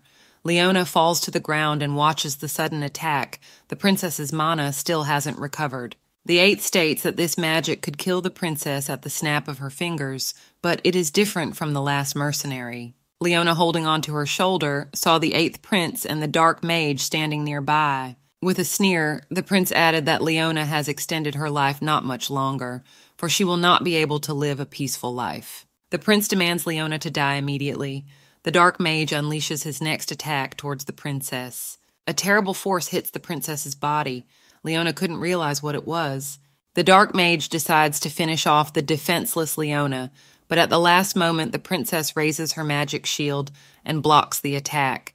Leona didn't know where Nikki and Cage had gone, but she couldn't stand by and wait. Leona realized that if she didn't do something now, she could die. The princess decides to use the power of the Red Sea and then bites her finger. Leona was ready to kill anyone who infringed on her life. Suddenly, a column of blood appears behind the dark mage. 8th and his mercenary fall soullessly to the floor. Leona didn't realize what was happening, for she had no time to do anything. The unknown man greeted the wounded Leona. The princess squinted at the man. The first prince with his sword was slowly heading towards the princess. The man smiled at little Leona. At this moment, the quill in the emperor's hands shatters, spilling out all the ink. The emperor stands up abruptly from the table, stating that he thinks the first prince has returned. Harriet begins to feel the divine spirit himself, adding that the emperor has grown stronger. The emperor begins to head towards the exit. Harriet didn't realize where the man had gone so swiftly. The emperor alerts that he is heading to the palace of the Black Rose, wanting to know Leona's well-being. Harriet sensed that Leona was now struggling with 2 faces. The counselor added that it was dangerous for the princess to be alone. The princess demanded not to look at her with a pitying look. The first one asked not to talk to Orabi like that. Princess, wiping the blood from her face, added, "That Orabi, everyone talks like that." Due to the Dark Storm's attacks, the princess's internal damage was severe, and alone the girl couldn't handle it. Leona stated that she knew the first prince, the girl pretending that she was actually very scared from the sudden appearance. The prince chuckled in response, noticing how sharp the little princess's tongue was. The first prince comes closer and reminds her that he could kill her right now, so it would be good if Leona would look at him just a little bit. Leona angrily sends the prince away, adding that as long as Cage was gone, the former had no rivals at all. The first prince once again mocks the princess, calling her words cute. The prince wonders if that was what Leona believed. Suddenly, servants appear behind the first with a battered Cage and Nikki. Leona realizes the direness of the situation. Cage and Nikki were badly beaten and injured. The former states that he really wished he had necromancy instead of a sword, as Cage even created spells to block divine power. The first added that no matter how powerful a necromancer is, he is unable to resist the powers of light. The first with a smile did not expect his visit to be delayed this long, for it was even beyond his expectations. The prince adds that he had waited a very long time for this, for he had hoped that someone suitable would appear. Leona couldn't understand what nonsense she just heard. The prince calls that Leona is a suitable specimen. The man was willing to wait for the princess to grow up. The first prince really wanted to say this, namely for the princess to marry him. Leona was confused in the extreme at such news. The first prince adds that his father told him to create a future. Strong people should have descendants. The first prince grinned at the princess, wondering if Leona was curious if Leona would suddenly have a child who inherited both his and the princess's strength. The man extended his hand to the princess. The first prince wished to rewrite history together with Leona. Leona sees the eyes of the first prince and notices the greed barely contained in his eyes. Leona immediately remembered Jin, who offered her to take part in the experiment, and then the girl would become part of the history of the whole continent. Leona was no longer willing to give in to the tricks and words of pathetic people. The princess was not ready to experience a second betrayal. Leona applies the fire arrow spell. The arrow flies close to the face of the first prince. A bloody abrasion appears on the man's cheek. The first decides to regard this as Leona's response. Leona struggles to get to her feet. The princess was completely unaware of what descendants the first was talking about, reminding her exactly where he is now. Leona activates the spells again, shouting out, "Fire!" The princess had no desire to continue talking to the pathetic man. Leona wanted to get this over with as soon as possible. One after another spell Leona directs towards the first. The entire arena was engulfed in flames. The first one turns to Leona with a smile. The man remarks that he did indeed almost die. The prince's sword was in the air, holding his master. The first prince wished in reality to treat the princess very well, but he completely did not expect Leona to be so ruthless. Leona orders the first to immediately descend to her. The prince was unwilling to do so because the princess would immediately attack him. Leona didn't understand why the first one thought she was unable to attack him in the air. The princess applies a blast wave over the first one's head. The prince only laughed from this. A loud explosion sounded at the place where the first had previously been. The smoke cleared. The first prince wipes the sweat from his forehead, noting that things were getting more interesting.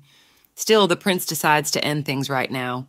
The first prince applies his spell. The man wished to end the little princess soon and let her go. A huge white sword appears above the prince's head. The first one clarifies to the princess if she is happy now. Leona realized how dire her situation was. The princess thought that once again she had let her guard down, and that was why things had turned out the way they had. Leona reflected that her life had been fun enough, but short. Suddenly, huge pillars of lightning appeared in front of the princess's face, and a voice called out to Leona. The emperor made it just in time as never before. Leona tearfully couldn't believe that her father had come to save her. The man used one hand to apply protection spells while simultaneously inquiring about the princess's well-being. Leona cried and reached for her father. The princess was saying that her father had come too late and she was feeling very ill. Leona clung tightly to the emperor's hair, adding that a bad man was touching and abusing her. Leona pointed her finger at the first prince and his acolyte. The girl added that if her father had expected her for a moment, she would have died. The emperor wiped away the tears of the princess and put his arm around her. The man couldn't let Leona die like that. The emperor adds that it is because Leona is his daughter. It was the first time anyone had ever called a princess a daughter. Leona hugged her father tightly. The princess felt that now she didn't want to be alone. Leona abruptly shifted her gaze to the former and demanded those to get out. The prince seriously said that their battle was not over yet. The first prince adds that whoever the emperor was, he had no right to interfere in their duel. The first declares that he has won this duel, and therefore Leon must be released immediately. The emperor coldly calls the prince persistent, then without any regret releases a pillar of ice. Unable to fend off all the attacks, the first falls to his knees with blood oozing from his mouth. The first one clarifies what it was just now. The emperor once again looked coldly at the prince, demanding that he leave them immediately. The emperor added that the former's arrogance had gone over the top. While in the room, the first prince lay on the bed, trying to move away from the encounter with the emperor. Using an artifact, the first prince's sword informs the one that the man needs to lie down for 10 days for everything to recover. The first was getting really pissed off by all of this, as he couldn't get anything accomplished. His last option was Leona. The first didn't understand why the emperor was protecting the princess. The subordinate didn't understand it either. The man was pissed off. That even Harriet didn't stop him. The subordinate started to give in again. The first couldn't understand what was wrong with the 12th princess, that everyone was so protective after all. Even the emperor had come to help. The first heartily wished to kill the princess. Leona, in his opinion, should pay for what she had done to him. The sword confirms the genius of his master's thought, for only one member of the family can become the heir to the throne. An unknown man in a cloak appeared behind the first one. The first sword immediately begins to sense someone's presence. Zero added with a smile that he was also there. The first one's sword instantly activates a shield. Zero didn't think to see the first, a master of magic, accompanying him. The sword wonders what the man is doing in the first's room. Zero, with all his charisma, notices that the first is being very strict with the little princess, and it was upsetting him. Sword of the first wonders how Zero was able to get into their room, as he was sure that no one could have gotten into that room. Zero noted this very amusingly, thinking that anyone who worshipped a god was siding with his traitors. Under the man's feet lay several assassins. Zero adds that this is very sad.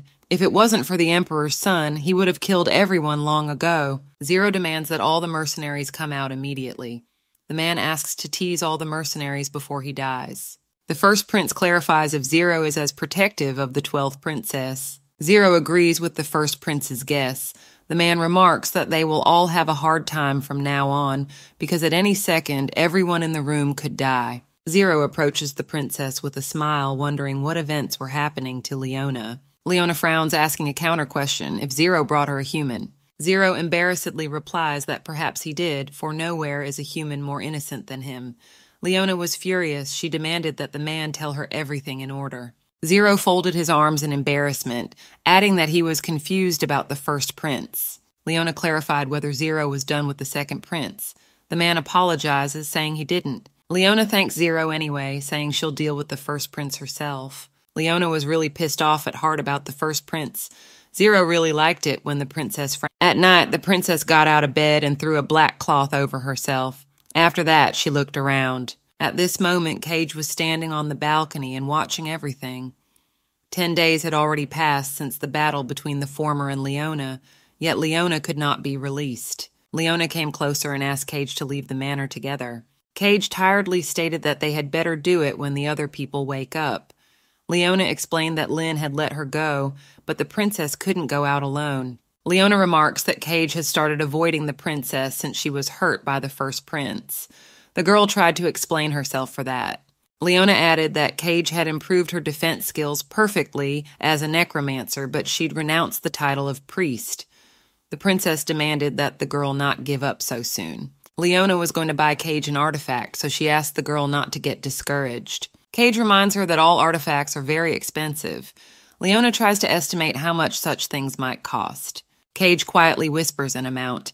Leona starts to think it was prohibitively expensive, but to the princess's surprise, she had that kind of money. Leona declares that she will definitely buy the artifact. Leona takes Cage's arm and leads the way, suggesting that she speed up.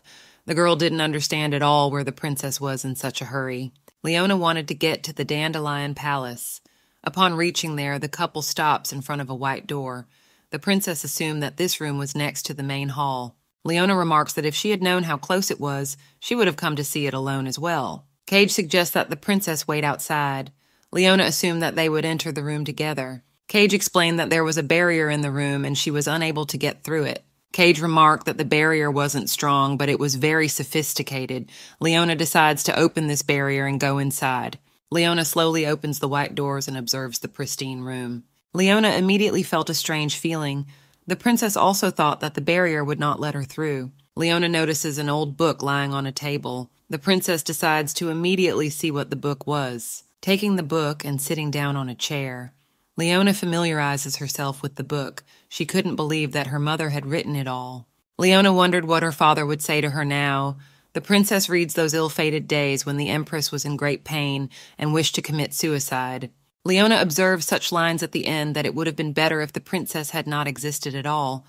The woman was in such intolerable pain that she wanted to give up everything. Suddenly, Leona begins to read lines that the empress was getting better little by little. The woman assumed that the child was helping her in this way. Leona also remarks that the emperor noticed the empress's curly hair, and so the woman wanted to name the child Leona. Leona didn't even know that her name had been picked up before she was born.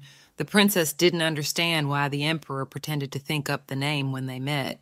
Leona still didn't understand what had happened between her mom and the emperor. Leona read the next page where her mother complained again of severe pains, but the doctors did not understand what was going on. The next day, the woman had a fever and was in a lot of pain, making the woman want to go back to a time when she was not pregnant again. The last page, Leona reads the ill-fated lines. The woman specifies that she has found the cause of the pain, namely the dead baby.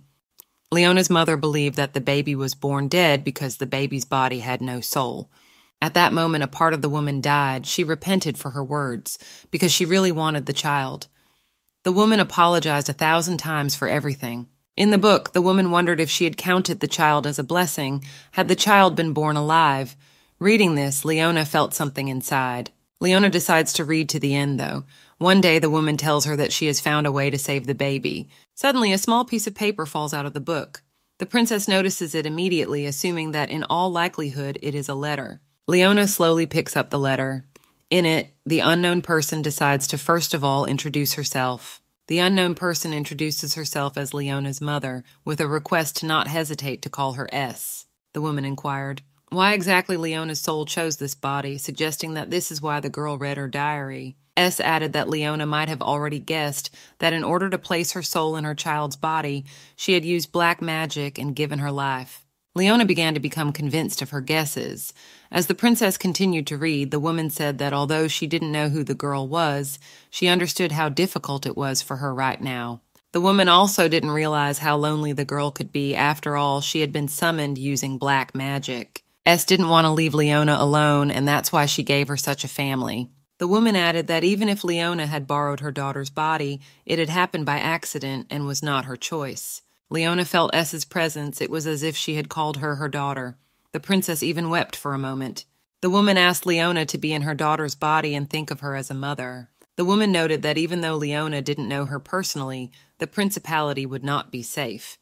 S asked the girl not to take offense at her. It was as if S was asking the little princess to be happy. Such lines made Leona cry. S really wanted the princess to live and be happy with everything she had. The woman asked Leona to be her true daughter in the next life. Leona cried loudly at everything she read. The princess was really very lonely and very tired, which made her want to end it all. In her past life, Leona had even been abandoned by her parents, and she thought that she would not get love and affection in the future. Leona wipes her tears with her small hand, adding that she didn't want to continue to be abandoned because now she was receiving a sea of love. At the end of the letter, S added that she made clothes for the princess and would love to see Leona in them. The woman specified that she'd put it in the chest that was next to the girl's feet. In her mind, Leona was glad that her mother had made one last garment for her. Opening the chest, the princess immediately noticed the red cloak. Leona shook out all the dust, adding that no one would ever wear such old-fashioned rags in their life. Leona put on the cloak, and in a way the princess even liked it. Looking around, Leona also saw a painting of her mother. The princess noted that the woman had sacrificed her life to save the life of her infant. Leona couldn't even say it was the best choice because her life would have been just as valuable. Leona touched the painting, decides to promise her mom that she will definitely be happy. Leona smiled at the painting, adding that this is the life her mom left her.